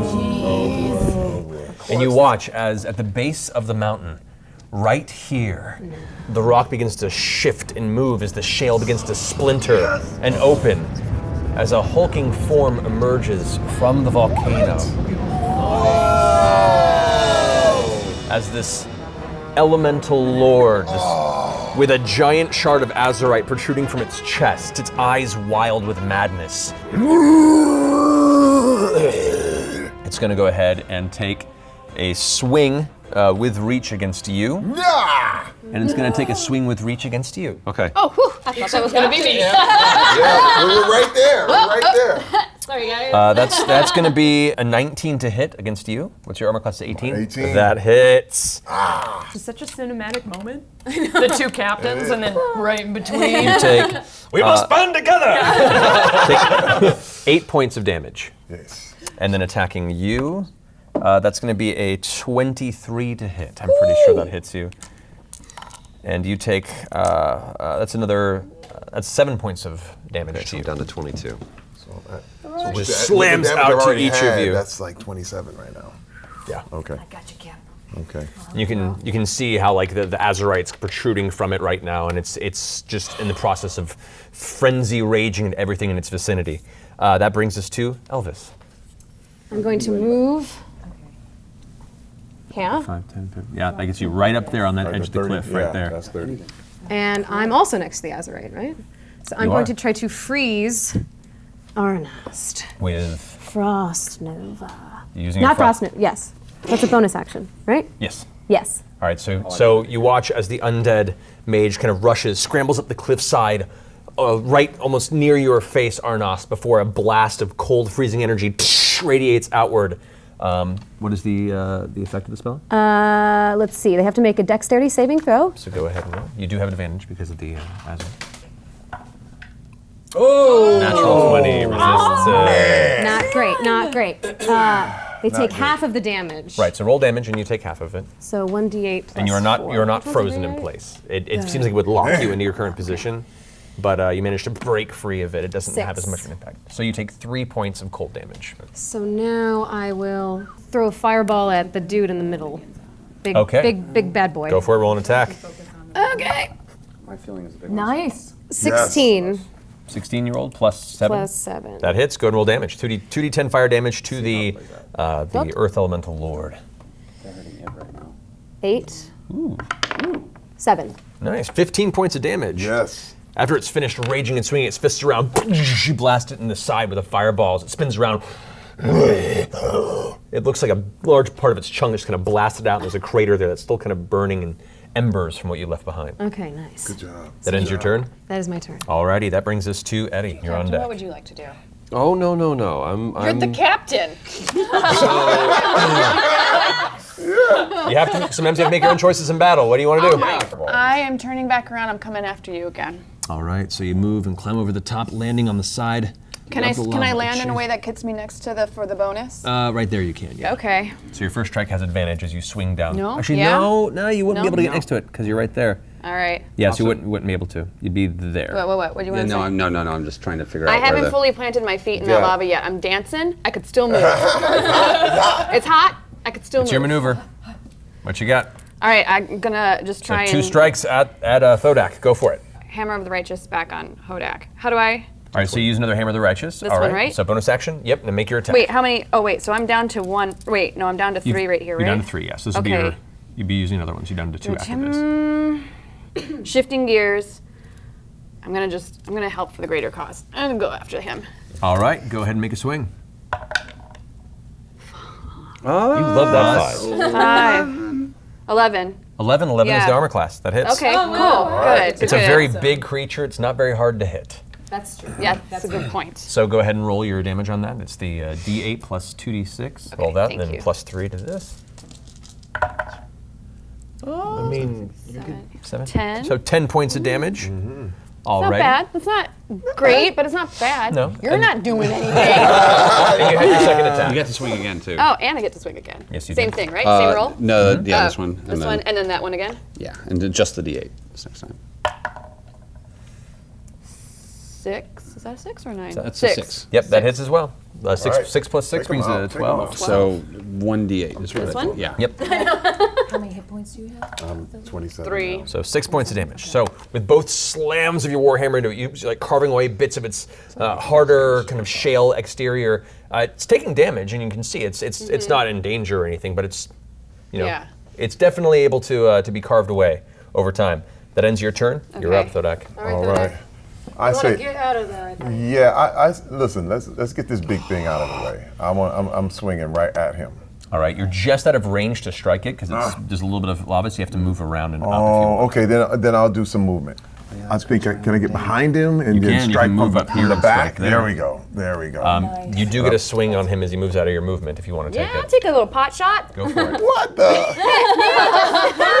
I thought we were gonna get the big guy first. We are, but I got a minute. And She's gonna swing on me out Go of ahead and nowhere. roll d20. You are gonna lose a reaction, but that's okay. The alliance. Yeah. What's that mean? That means that if the big guy tries to do anything else, you don't have anything else you can do off your turn. So there is that. You do lose something. I'm just reminding you. Your call. What are you doing? Yeah, you're going I'm after here to help. me. You know what? So tempting. The alliance is petty. I don't even know what I'm petty, man. You're good. I'm good. Let's not forget what the main goal here is, team, and that is to beat these guys. All right. So, Okay. eye on the prize. Wait. 16. yeah. Plus 6 is 22. That hits. So go ahead and roll your damage. It's just 1d8. D8 plus 3. That does it. This guy again, Yep. right? You got it. It's all right. I got you, Cap. 5. So it's 8 points of damage to you again from 8 behind. points of damage And I'm just gonna be now. like, Oh boy. whatever. All right, Thodak. The rest of your turn. Some. She's swinging at me and hitting me over here, but I still want to get this creature out of the way. All right, so you're making So- 2 attacks against it. Go for it. Okay, here we go. He can't split his attacks, can he? 11, that just barely hits. Okay. So roll damage on that first strike. And damage 2. 2 plus 4. So that's 6 damage to it. Okay. All right, you can make your next swing if you'd like. Here we go. 18. That hits. All right, so damage on the second strike. Go Yes, for it. here's the damage. Big money. 1. 5. However, you should have charged up from the damage you've Yes. taken in the hits. You should have 4 rage built Oh, up. yeah, by now. Yeah, because I've been getting smacked. Getting hit, yeah. So that ends your turn. Ritz, you're up. All right. Ritz. Now let's see. I got you, Captain. Come on, I'm coming. I'm gonna move my 35 feet to go like here. Okay. Can I still see? I can still see both of these You guys. can, yes. Oh no! She's like, okay, I'm okay. Yeah, I'm okay. All right, Captain's 30 feet with me. Yeah. Yes. I am going to do a chain heal. Yes. First at second level. Damn. First to Captain, and then I'm gonna bounce it to Elvis. You're the best. Alrighty. You're the best. I got you, Captain. Ritz, I love you. You've been there for me, you know, Captain. You've had my back. I know. You know that time I was seasick for like all night and you brought I remember that. I remember that. We go way back. Thanks, Captain. Thank you. Thank you. Okay, you get, I know, right? 8 points to Captain. So 5 hit points to you, Elvis. Can I borrow this? So I can get 5. You can. I Okay. do. Yes. Oh, you get 5. Mhm. Okay, yep. Alrighty. I'm back Great. up. Sweet. That's Thanks, your Ritz. movement and action. You're welcome. And then as my bonus action, I'm gonna drop another totem. I'll put it. Sure. Okay. It's not gonna get slowly eaten by the lava, will No, it? not proximity. Okay. We're good. We're good. All right, so spoof, another healing stream totem drops there on the edge of the lava. I turn to the Alliance and I say, if you guys are nice, you can borrow it. You can take advantage, but only if you're nice to us. Tried to right? work it out with you before. Yeah. All right, Don't be so petty. Yeah. Bring me back up to speed with where I'm at right now, because if I remember correctly, I am not in a good way. No, you're just getting. No, you're right here, standing where you were. Sure. So I'm down to 17. Correct. Well, if we choose to be nice, does that totem affect him? Where he's standing right now? If you're gonna join us and not attack us, then you get an additional 3 hit points at the top of your turn. Checking out all our options. Here's the thing. He took my eye. The petty again. Dude, come on. You got 2. You know what I mean? You had to. Now you got 1 more. Forgiveness is the only way. Don't forget there's a gigantic stone demon on Yeah. That's Phil. Phil's fine. Everybody is so close to this stone golem in the middle. I turn to my crew and I say, I'm open to suggestions. We rule this ship by democracy. I'm not a tyrant. Could use some help. Everyone else is in good shape. You're in good shape. No one has even seen Nullas. I'm a rogue. I'm a. He's not yeah, I ain't gonna get it. So my crew's not in danger. I think I wish that I would had. save yourself and go to the totem and maybe decision, attack. Captain. Gotta Yes. go. Run out of Yeah. time. Gotta do something. I don't want to. I love. This is my favorite part of the game, Watching it just kind of. especially in the beginning of watching His someone like realize. indecisiveness has always been his downfall. Oh, God, it hurts. That's the weakness. I hear him whisper that under his breath. Blinded by passion, it brings me to be enraged. I cast Hold Person. Go ahead and make a wisdom saving throw, Thodak. So roll a d20 and add your wisdom modifier. And my wisdom Plus is 1 right there. Yep. Oh, there we go. And come on, wisdom. 17. That's really good.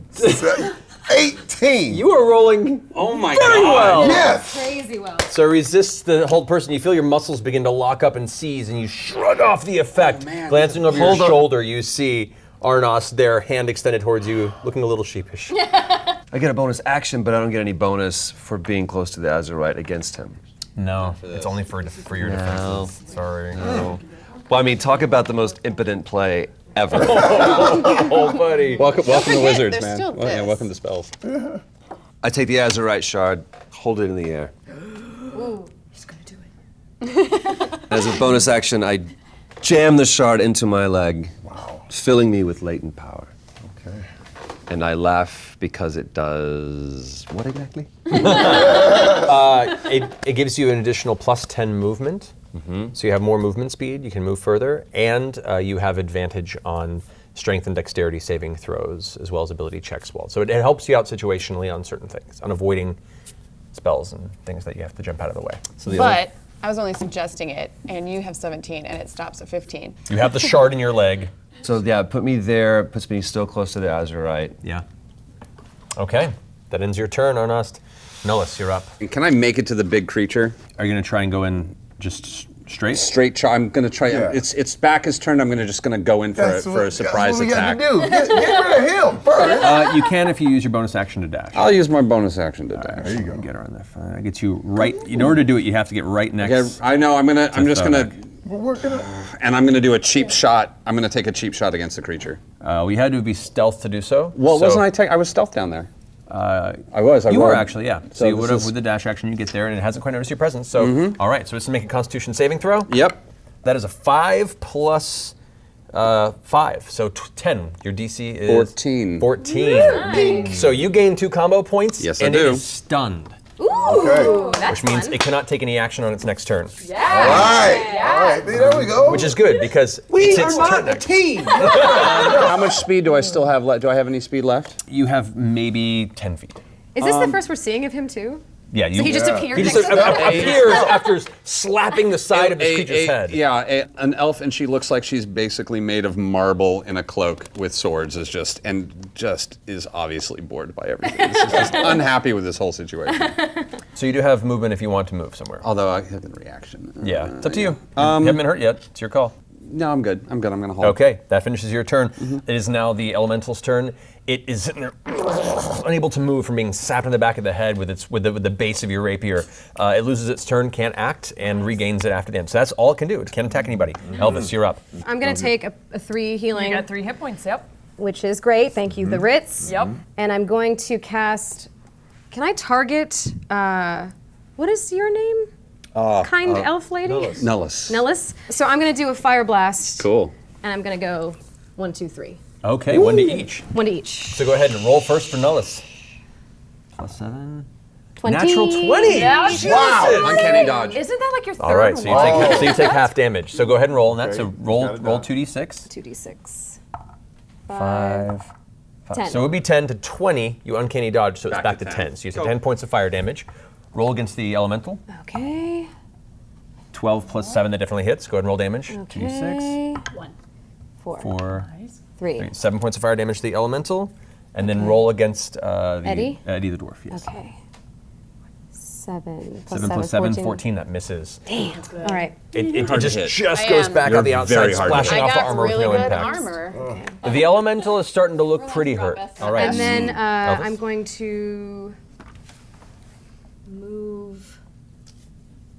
No, actually, I'm going to stay where I am. Alrighty, so you're still right there, riding in the proximity of the Azurite and the totem. Gotcha. All right, Eddie, you're up next with Thodak on deck. Okay. I'll heal him. Okay. Yeah, he's within range. Well, Begrudgingly. +4, so. 4. so you heal 8 hit points. And is that I'm done? That's your action. You still have your bonus action and movement if you have anything. Movement, you know what? I'm actually gonna come up around behind you guys if I can and attack. Would I still be attacking from the back then on the golem? You have to, unfortunately, those 2 spaces are taken. Yeah, can I take this one? This one you're not close enough to attack it. You'd have to either move here or somehow get a crossover. If you move there, you get advantage because it's flanked. Yeah. Okay, let's go. Where? Here? Yeah. Yeah, let's move there. Technically, that's an advantage point, right? Kind of, No, sort of. technically I it's feel not. kind of Okay, then. exposed, I'll be All right, honest. so you're there like at the edge. The lava is kind of there popping at your toes. The heat's in your face. This and you're is my dream come true. I'm so goth right now. That ends Eddie's turn. Thodak, you're up. This man right next to me, he showed up. He's out of nowhere. I'm gonna drop him. Because these guys haven't been nice to us the whole time. The Fair pettiness enough. is over. Here we go. And then, so what do I do? So roll the attack plus 7. I roll the 20. Bam. 13. 13. So that's 20 with your armor Oh, yeah, class. that hits. So that hits. That hurts. And now damage. Yep, you can spend rage if you want to. I'm going to go with a hamstring. All right, so you use one of your I rage. use 1 rage. Smart move. Go with a hamstring. So roll your attack plus 1d4, and then add that to it. Okay, and then the D4, thank you. So 6 plus 3, so it's 9 points of damage you take, and your movement is halved until the end of your next turn. Yeah, I want to hobble this guy. All right. That's what you get for being stealth, man. That's what you get. Yeah. Hiding around it. See how that Now you're going to limp your way through this sucker. And you have a second attack if you want to. Okay. Can I make a recommendation that maybe please, you tell put me. it on the dude? You don't have to hit him twice. You could hit Big Boy because he's And now because okay. he's hurting. Right. So second attack is on the big boy. If you right. want, Here we if you go. want. If you want to. Yeah, I do. All right, I do want to so do you that. That's a good slice across the suggestion. back of the rogue's legs, kind of hobbling its I movement, hobbled him. and then turn and swing for the creature. Now I'm going for the creature. Nice 10. 10? Yes. 10 plus 7, that hits. That's, Okay. that's 17. So you can either gain a rage or spend rage to use another ability. Up I to you. will go with Mortal Strike. Go for it. So you spend 2 rage. Two And then, rage are gone. And then you get to roll both of these for damage. Yes, sir. Oh, sir. Okay. It's a 6 plus 1, so that's 7 plus 4, 11 points of damage to the creature. You carve back with the axe and watch as it crumbles underneath. How do you want to finish it? How do you want to do this? Yeah! Okay. All right, I see it crumble. Now I take my axe one more time and I swing it back with this gigantic swing, and both sinewy biceps go down. See, okay, I'm gonna really milk this. And then just go right down in the center of his head. Pow! And his brain his head just splits open like a cantaloupe, a rocky cantaloupe. As it Light cracks. explodes from it. Oh, I just sit there with it. And you watch as it crumbles down, its body just kind of falling apart into large chunks of stone and volcanic rock, splashing into the lava. You actually have to kind of take a step back, Eddie, as it kind of around. But the creature is no more, leaving the battlefield now just the Horde and the Alliance. Just as we planned. Yeah. Aha, you're falling into our trap. So as the elemental's body crumbles and folds into piles of volcanic rock and shale, splashing into the molten rock, causing Eddie to have to step back a bit as it begins to spatter in the vicinity, the rest of the battlefield is left bare of what seemed to be the elemental threat, leaving nothing but the Horde and Alliance to continue their clash. Ending your turn, Thodak, that brings us to the Ritz. If you've taken any damage, you heal 3 because you're within 15 feet of your totem. Okay. I'm gonna pop out from just behind a little bit. Okay. And I'm gonna say, "For the Horde!" And I'm gonna do a chain lightning strike, first targeting Eddie, and then jumping to Nullas, and then jumping to Arnost. You could have worked with this, man. You could have done it. You guys are dirty. Yeah. I had a healthy revenge. Respectable. So dexterity check from you first. Which is a Roll a d20 and add D20. your dexterity saving throw. Yeah. 19 plus 1 is 20. So that's Saves. so half damage. So roll damage. Half for, damage on that one. Okay, so this is 5d6. 6, 3 for 9. 1, so that's 10. Another 3 for 13. And another 6 for 18. 19 so total. halved for taking it. For so you take 9 points of lightning damage. So reduced by 9. Okay. And then it arcs 3d6 to the other 2. Right. So to roll 3d6 for both of them. 2. 5. Nope, that's. Oh, yeah, 3. 5. So it's 5 total. And then and another 3. 8. So it's 8 damage to both of you. Both of you. Do they make saving throws as well? Yes, DC 14. Yeah. So both of you guys make Constitution saving throw for them, though. Okay. Nope. I rolled a 1, so nope. So you that's take 8 points. 8 points of damage. Points of damage, and then I'm you go looking ahead and rough. roll Dexterity. Constitution. Natural 20. So you take 4 points of damage. How far are you from me? I mean, we'll see how things go. And then I'm gonna go ahead and hide again. There you go. Sticking back by the Azurite. Sticking back by the All right, that finishes Rit's turn. Arnost, you're up with Nullas on deck. So I feel I'm in a better place. I'm still half. I have the Shard of Azurite, which allows me to do some cool stuff if I could find it. Where is that? The shard? Oh. Oh, it's extra and advantage on pretty much saving throws and checks. Where it went. Yeah, for strength and dexterity saving throws, you have advantage, Right. and you have plus 10 movement. Yeah. So, Nullas, you've always been my first mate. You've always been great and steady counsel. I turn to you in this moment to ask you. I'm feeling that I want to throw penance, but I want to level it up to a second level. Alrighty. And then, as my bonus action, do Shadow Word. Ooh, that's really cool. Pain. Yeah, you can do that. That's pretty cool. So, That's pretty cool. my penance Yeah. well, you will, I'm sure, describe this. So I leveled up my penance to second level against, which gives me one last second level slot. Gotcha. Okay. So roll to hit with penance first. Who are you targeting? I figured. Oh, come on.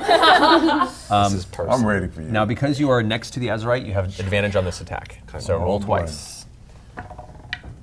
10. 10 plus advantage 7. So that's 17, and then roll one more time. Yeah, roll one more time if you like, yeah. That's a plus 7 to a 14. That's a 21. That hits. That does hit. So go ahead and roll your your damage for penance, which would be at second level. It's 4d6. It's 5d6 holy damage. What is it? We'll see. He's gonna roll some damage. Oh man. One. Yes. 4. So 6. 5. So 11. 5. 16. You take 16 points of holy damage as this burst of holy energy blasts into your chest, arcing off this wave. So you mark that down. And then I also do Shadow Word. My hit points, right? Yeah, so Pain. And an ally of your choice gets to regain 1d6 hit points, which technically. That was going to be Nullas. This wasn't going So to go ahead and you. roll 1d6 for him. So Nullas heals up 1 hit point. 1 point. Not That's all right. like this purple die. Yeah, it's not treating you well right And you're now. putting Shadow Word Pain. Shadow Word I'm only Pain 14. onto Thodak. All right, so Thodak, after that blast hits, you watch as Arnost reaches out once more and summons this kind of shadow energy that clings to your body. Make a Constitution saving throw for me. Yes. So roll a d20. D20. Yep. There we are. Add 5 to this. Natural 1. Shadow Word Pain. As you feel this kind of pulsing dark energy in your body. It doesn't affect you yet, but at the top of your turn, you're going to start taking damage. Okay. No! All right. I got you! I got you! And that's Trying to get his that. You want to move, or you going to stay where you are? Petty. I know! I'm going to stay where I am. All right, that ends your turn. Nullas, you're up. Wow. I'm just making a decision. There's no way I can reach Elvis, is there? I mean, you can get to Elvis. You'll probably take an attack of opportunity from their captain. I'm going to burn a disengage for that then. Oh, you can do that, yeah. So you can do that, yeah. Just be 5. You can get up there. That'll do. So I'm going to disengage because I'm like, it's all yours. As you try and swing, the rogue is just too slippery and vanishes away from you. You swing to nothing, and as you all of a sudden apparate next to the undead, what are you doing? I'm going to just take a eviscerate. I'm going to use a finishing move. Okay. Spending how many points? little piddly guy. I'm going to spend 2 points of eviscerate on this one. Okay. For my first attack. Oh, I have advantage, don't I? You do right now because you're Do approximately. I also have advantage on a saving throw? on a saving throw, but this is to attack you. Ain't gonna help you. So it's first attack, no. Is wow, that's amazing. What is that? A 2 and a 1. Yep. Okay, so that's 2 plus 7? That's 2 plus 6. 2 plus 6. So yeah, the first swing, nothing. You don't spend the points yet 'cause it's after you hit. All right. So the first swing, you just barely in the last minute hear this noise and duck out of the way, and it swings wide, no impact. Second swing. So this is the offhand you're striking with here. Second rapier. This one technically does not have advantage because only the first attack does. Then try to re-roll or just roll again, re-roll. yeah. God, I'm rolling really poorly suddenly. That's cocked. No, that was cocked. That one's not cocked, and it's a 14. All right, there you go. So 14 plus 6, that's 20. That does hit. Can I spend my points on this one? You can. For an eviscerate. I'm gonna lay into them. So let's. All right, so that's 4 points. I'm gonna add 46 to this attack.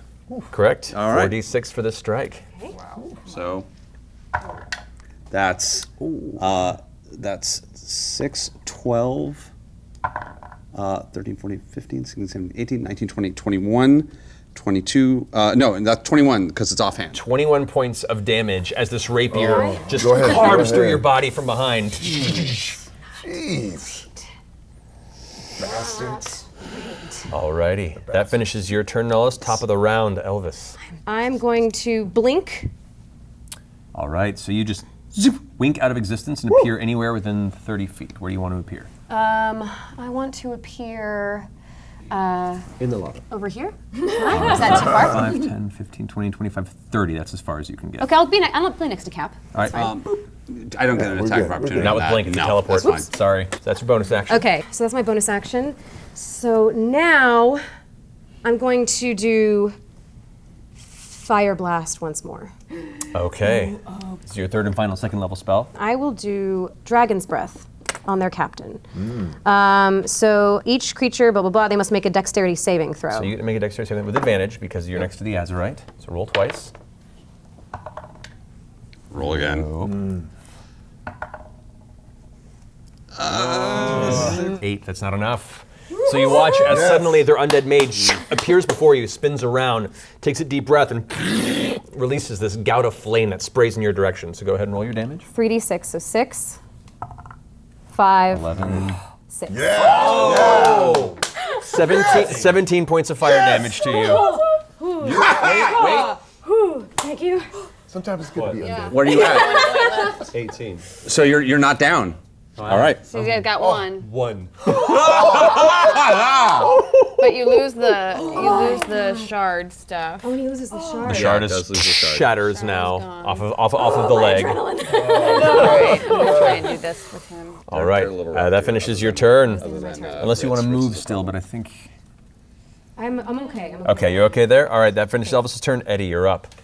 You just watched this mage appear and just flame breath your captain to within an inch of his life. Literally. Yes. They are now next to each other. So anything you have that has any kind of double range, you can hit both of them at the same I time. don't have anything with double range though. I'll double check, but yeah. But I can't do both of these. Oh yeah, you can. I can? Yeah. Can I cast Flash of Light to Captain You may. using first level to heal? Yeah, so go ahead. And then, okay, we'll do it one at a time. Plus Get your gross ass dice off. So 5. You heal 5 hit points. Well, it's better than one. Yeah, better than one. Feeling better! And you have your bonus action still? Which is the Hammer of Justice that I'd like to saving through 30 feet. So it can target either of those two. You can pretty much Yeah. target any of them. Well, except for the shaman, you couldn't. Just because of what you did to my captain, I'm aiming for you. Okay. Okay. Okay. So, what's it say? It's just stunned until. All right, so you have to make a Constitution saving throw. Go ahead and roll a d20. Well, wait. A creature you choose within range must make a constant. Yeah. Yeah. So roll Yeah. that. 10, Plus 12. 12. What's the DC? 14. No, you are stunned. You watch as this giant divine hammer of light apparates in the air above you, then slams down on top of your now head. I'm down to 1. Your world goes white and double vision, and you can't take any actions or movement your next turn. You can still move, also. You can still move I can if you still want. move. Yes. I'm gonna move myself right back up behind here. Alrighty. So, ending your turn, Eddie. You're up, Thodak. Okay, I'm already a little damaged too from my last deal. You take 3 hit points. You add. You 3 do gain 3 hit points because you're near near the totem. So you're at Oh, I am near the totem. Yeah, I didn't know that. Okay, yeah. So I got 3. Okay, 17. Okay, so what am I gonna do now? However, he does take 1d8 shadow damage at the beginning of the turn. That's So go ahead and roll 1d8. You take 3 points of shadow damage, so You're back to where you started.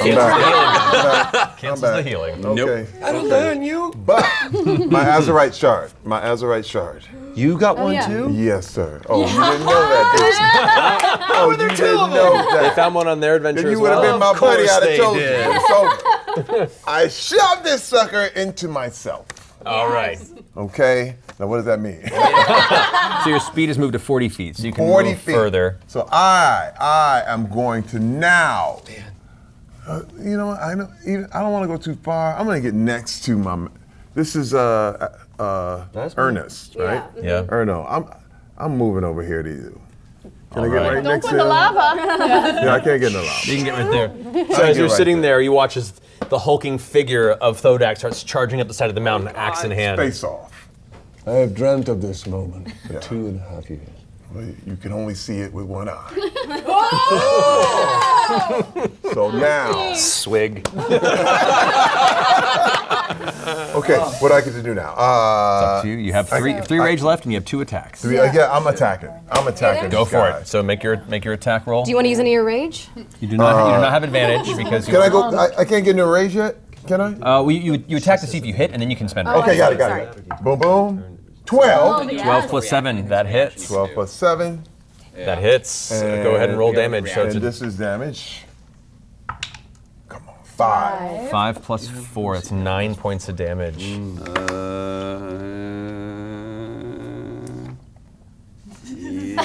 I'm dead. You're unconscious. No, you're unconscious. You're not dead. So the captain falls to the ground, Yes! unconscious and bleeding out. So you still have 30 feet of movement and another attack. Okay. I'm jumping all the way over to Eddie. Oh, yes. I'm trying to take care of you right now. I'm bringing it on. Do we hit ball bearings at that point? You will actually make a dexterity saving throw. Okay. With advantage, because you have the shard in you now. I have the shard. I have the shard. And dexterity. 3. One more. Roll again. One more. You do have advantage because of the shard in you. Yeah, that's it. That's enough. All right. Your feet kind of slip and glide over ball bearings, but you managed to make it across. I tried. And you get into It was range good. It was a good try. It was with it good. to do another strike if you'd like. I would love to do another strike. I mean, we're going down to the wire. I'm going to take you suckers out right now. Here we go. attack. Here's attack. Our captain tried to be merciful. Is that 13? 13 that's plus good. 7, 20. That'll hit with your armor Damn it. class. You Damn can spend it. rage or not if you want. I'm going to spend some rage. And we're going to go with Mortal Strike. Mortal Strike. So you spend 2 rage. I'll Go spend ahead 2. and roll your damage. Yes. Here we go. Come on, Cap. Oh, there's a 12. 15. Plus 4. That is Yes! 19 points of damage to Yes! you, Eddie. You're okay. And until the end of your next turn, any healing you receive is halved. What? Mortal Why? Strike. Because of Mortal Mortal Strike. That's what it is. Mortal Strike. Mortal strike. Mortal strike. All right, so that's, I think, your turn. All right, Thodak's done. Ritz, you're up. Ritz. Should I heal or attack? Okay. How you feeling, Cap? Hang myself. Listen. Cap's a little rough. I'm a little rough. Okay. All right. But Let's attack. We're getting down to the wire We're getting here. very down. He's unconscious. All right. We're knocking one out. You gotta attack this guy. I believe in you. All right. You gotta attack this guy. Oh, listen. We gotta take the offensive now. I'm going to use my last. I'm going to come once again. Can I move this way and kind of still have it? Or would I have advantage on spells for attacks? Only as long as you're adjacent to it. So if you move beyond being next to Here. There- 5, 10, 15. That won't kill it. And I. This guy needs to go. 5, you can do 10, that, 15, but you 20, have to 25, do it. 30. I think they will hit. Okay. I'm going to turn. I'm gonna say time is money, friend. And I'm going to. That's it, Ritz. I'm going to target you who's facing off against my captain first. And I'm going to chain lightning and hit the rogue. All right, what's the range on the chain lightning? 30 feet. It's in range. So go ahead and Go ahead and make a dexterity saving throw. D20. Okay. Plus 13, 14. What's your DC? It's 14. So you make it, so you take half damage. That's good. So Yes. go ahead and roll your Yes. 5d6. Okay, my okay, God. okay. Oh. 5d6. 5d6. All ones. Okay. First one, 6. Yes. Damn it. Second one, 2. So that's 8. Third, 1. 9, Fourth, 3. 12, And last one, come on. 1. 13. So you take dramatic. 6 points of lightning damage. Still up. Okay. And I need if Nullas can go ahead and make a Constitution saving throw as it arcs off in your direction. Also with advantage, though, correct? Yes, because you are next to the Azurite. 13. 13 is under it, so you take full miss. damage on the arc. Okay. First one, 6. You minus 1. Second one, And plus 1. 3. 9. Plus 2. Last one, Six. 6. 15 points of lightning damage. I'm out. Yeah!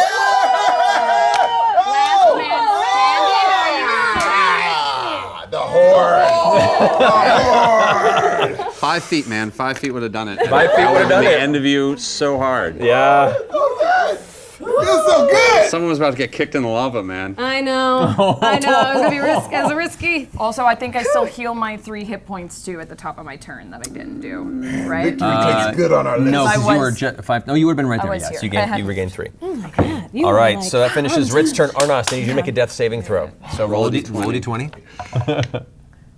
Oh, so that's a first failure. So go ahead and just mark off a failure. Nullas, I need you to make a death saving throw. That's a 10. It's a 10. All right, so that's one success. All right. Top of the round now. Elvis, you're up. I'm stunned. And you cannot move because you are stunned by the hammer of justice. It's gonna come down So Right. your turn's over, but you're no longer stunned. You're up, If I'm going down, Dang it. I'm taking you down with me. Oh, I'm no. going full attack. Can I use an extra attack as well? Yes, you get 2 attacks. Go Two for it. attacks. And you have advantage. You do. And You're on the advantage. first attack because you're next to the Azurite. So go for it. Roll twice and take the higher. Come on, baby. Let's do this. Let's die with some pride. 11. 11 plus 6, that's 17. Armor class is 18. It arcs off. No, you roll advantage. Oh, that's right. That was the Roll first again. roll. Go for it again. Higher than 11. One. Roll lower. Roll lower. Lower. Yep. No!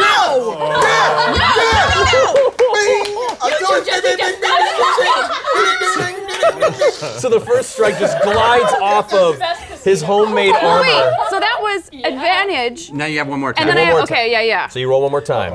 I'm not out of the woods yet. Not over. Come on, 20. Yes! Yes! Yes! This is not the day for the Alliance. No, the alliance is going down poorly. We did it. My God, So that it's was- 2 that was strikes. close. 2 strikes, Eddie. Are you going to stay where you are, It's or? gonna be my new name, 2 Strikes Eddie. See that? There's 2 strikes Eddie going down. And Used to be he's known- good friends with the Ritz, ain't they? Used to be known as Eddie Darkhammer of Desolation, but not anymore. 2 strikes, Eddie. That's 2 a strikes rename. Eddie. Whatever happened to I'm him? running away. Yeah, How running far away. can I run? You can run 25 feet. I'm gonna go. So is it like? He will get an attack opportunity on you if you run, but it's so that or you I'm, stay put. I'm willing to risk that. Right. So how like if I want to get hidden behind here so that I can be You in won't some. get that far. Okay. You're a dwarf with stout I'm coming legs, over unfortunately. here then. All right. Like so just hide me. 15, 20. You can get about there. Yeah, that's cool. You do get 1 attack of opportunity against the dwarf as they run away. So go ahead and make an attack roll. I if you am. want I am to. going to attack. I am. Where's the 20? This is it, right? Yep. I think I broke my pinky finger punching the table. What is that? 3. 3. Nope. Arcs Yeah. across the armor, no impact. I Eddie gets tried. away from that. However, it is now your turn, Thodak. I'm out of there. All right. Chaser. What do I do now? Should I chase her? The dwarf just ran over that. You chase her? She's get her cat. Oh yeah, I'm gonna chase her. I'm chasing her. So I'm gonna run. I got 30 Actually, feet. maybe you should take your potion before you do that, because that's a bonus action, You right? think I should? Bonus action? That's up I to can you. do that. How many hit points do you have? I'm only at 14. Your call, Your Captain. call. I'm gonna Might be able to take her take the down. potion. I'm gonna take the potion. Or is the bonus action an extra attack? Bonus I think action. he gets an extra attack with the bonus action. No, he right? doesn't. Oh, you don't? No. Then you do just have it. to. Then, yeah, then do it All for right, sure. so roll 4d4 plus 4. So these are for you. You So roll is those he twice. still is he still next to me or did he not? roll this is he twice. back Well, to we're where- gonna find out. He's gonna drink the potion. He's gonna run towards you across the ball bearings. So Ready? Go for it. Boom. So that's 5, and then you roll one more time. Okay. 4. 4, so 9. So 9 plus 4, so 13. You heal up 13 hit points. Pretty good. And I need you to make a dexterity saving throw again as you rush across those ball bearings that were dropped earlier by the rogue. Dexterity saving. With advantage. Whoa, yeah, 15. 15. That'll be enough. Man, their luck in I your know, this I has know. been rough. It's It's just uncanny. It's kind Terry of has absurd. beginner's luck, you So, guys. so you rush I'm a around. beginner. Come on. So I rush. I'm here to provide drama. And drama you have provided. As the hulking form of Thodak comes around the corner, axe in hand, you see the surprised look of Eddie going, "Oh, no." You have your attacks. I'm so sorry. No, come on. No, I'm not. I'm not sorry at all. come on. I swing as hard as I can with the great axe that I've carved myself, and the burns are all on my arms, and I swing through it. Wow! Off with her head. Make an attack. I mean, You could have left me. You could have left my mom in order. The 13. And as he swings for the head, it strikes the armor and skitters off. Oh, Sparks damn it. flying. gotta go, Eddie. You have one more I want a attack. kill shot. I'm going for it. I'm going for it. Come on, baby! 1. Yes. 15 plus 7 is Yes! 22. That hits. Go ahead and roll That- damage. Not gonna go well. Come on, damage. Just do 1. 6 is 6. 10 points Yep. of damage. Yeah, you're. I'm out.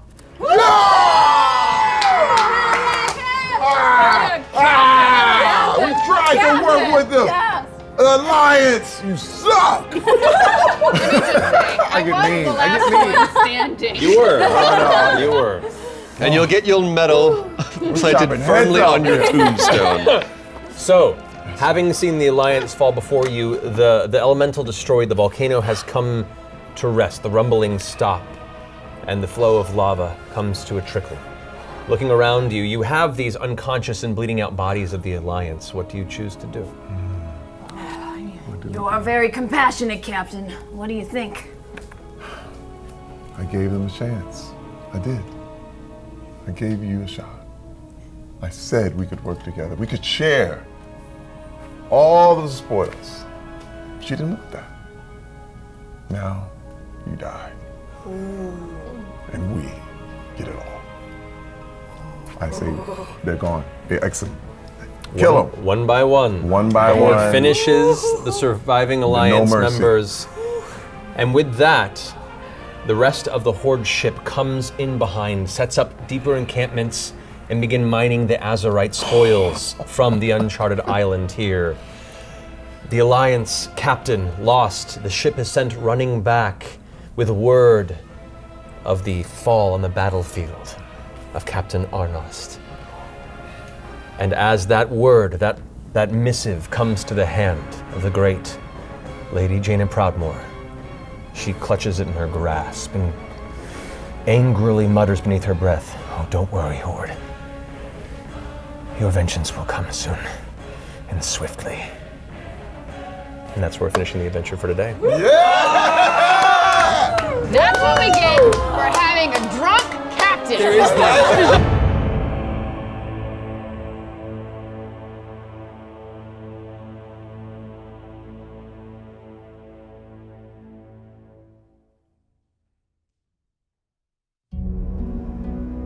Thodak, as you wait, you glance off into the distance and you see as the soldiers part there in the center, her alabaster skin, glowing red eyes and cloak, the familiar visage of War Chief Sylvanas Windrunner.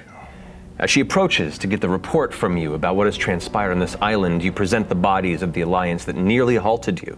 One of the soldiers behind you shouts, "Kick him in the lava!" And Sylvanas puts up her hand and says, "No. We may still have use for these soldiers."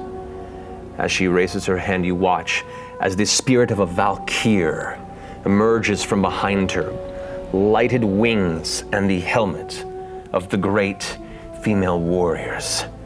The Valkyr, raising her hands up, causes the still corpses of the Alliance soldiers to shamble to life.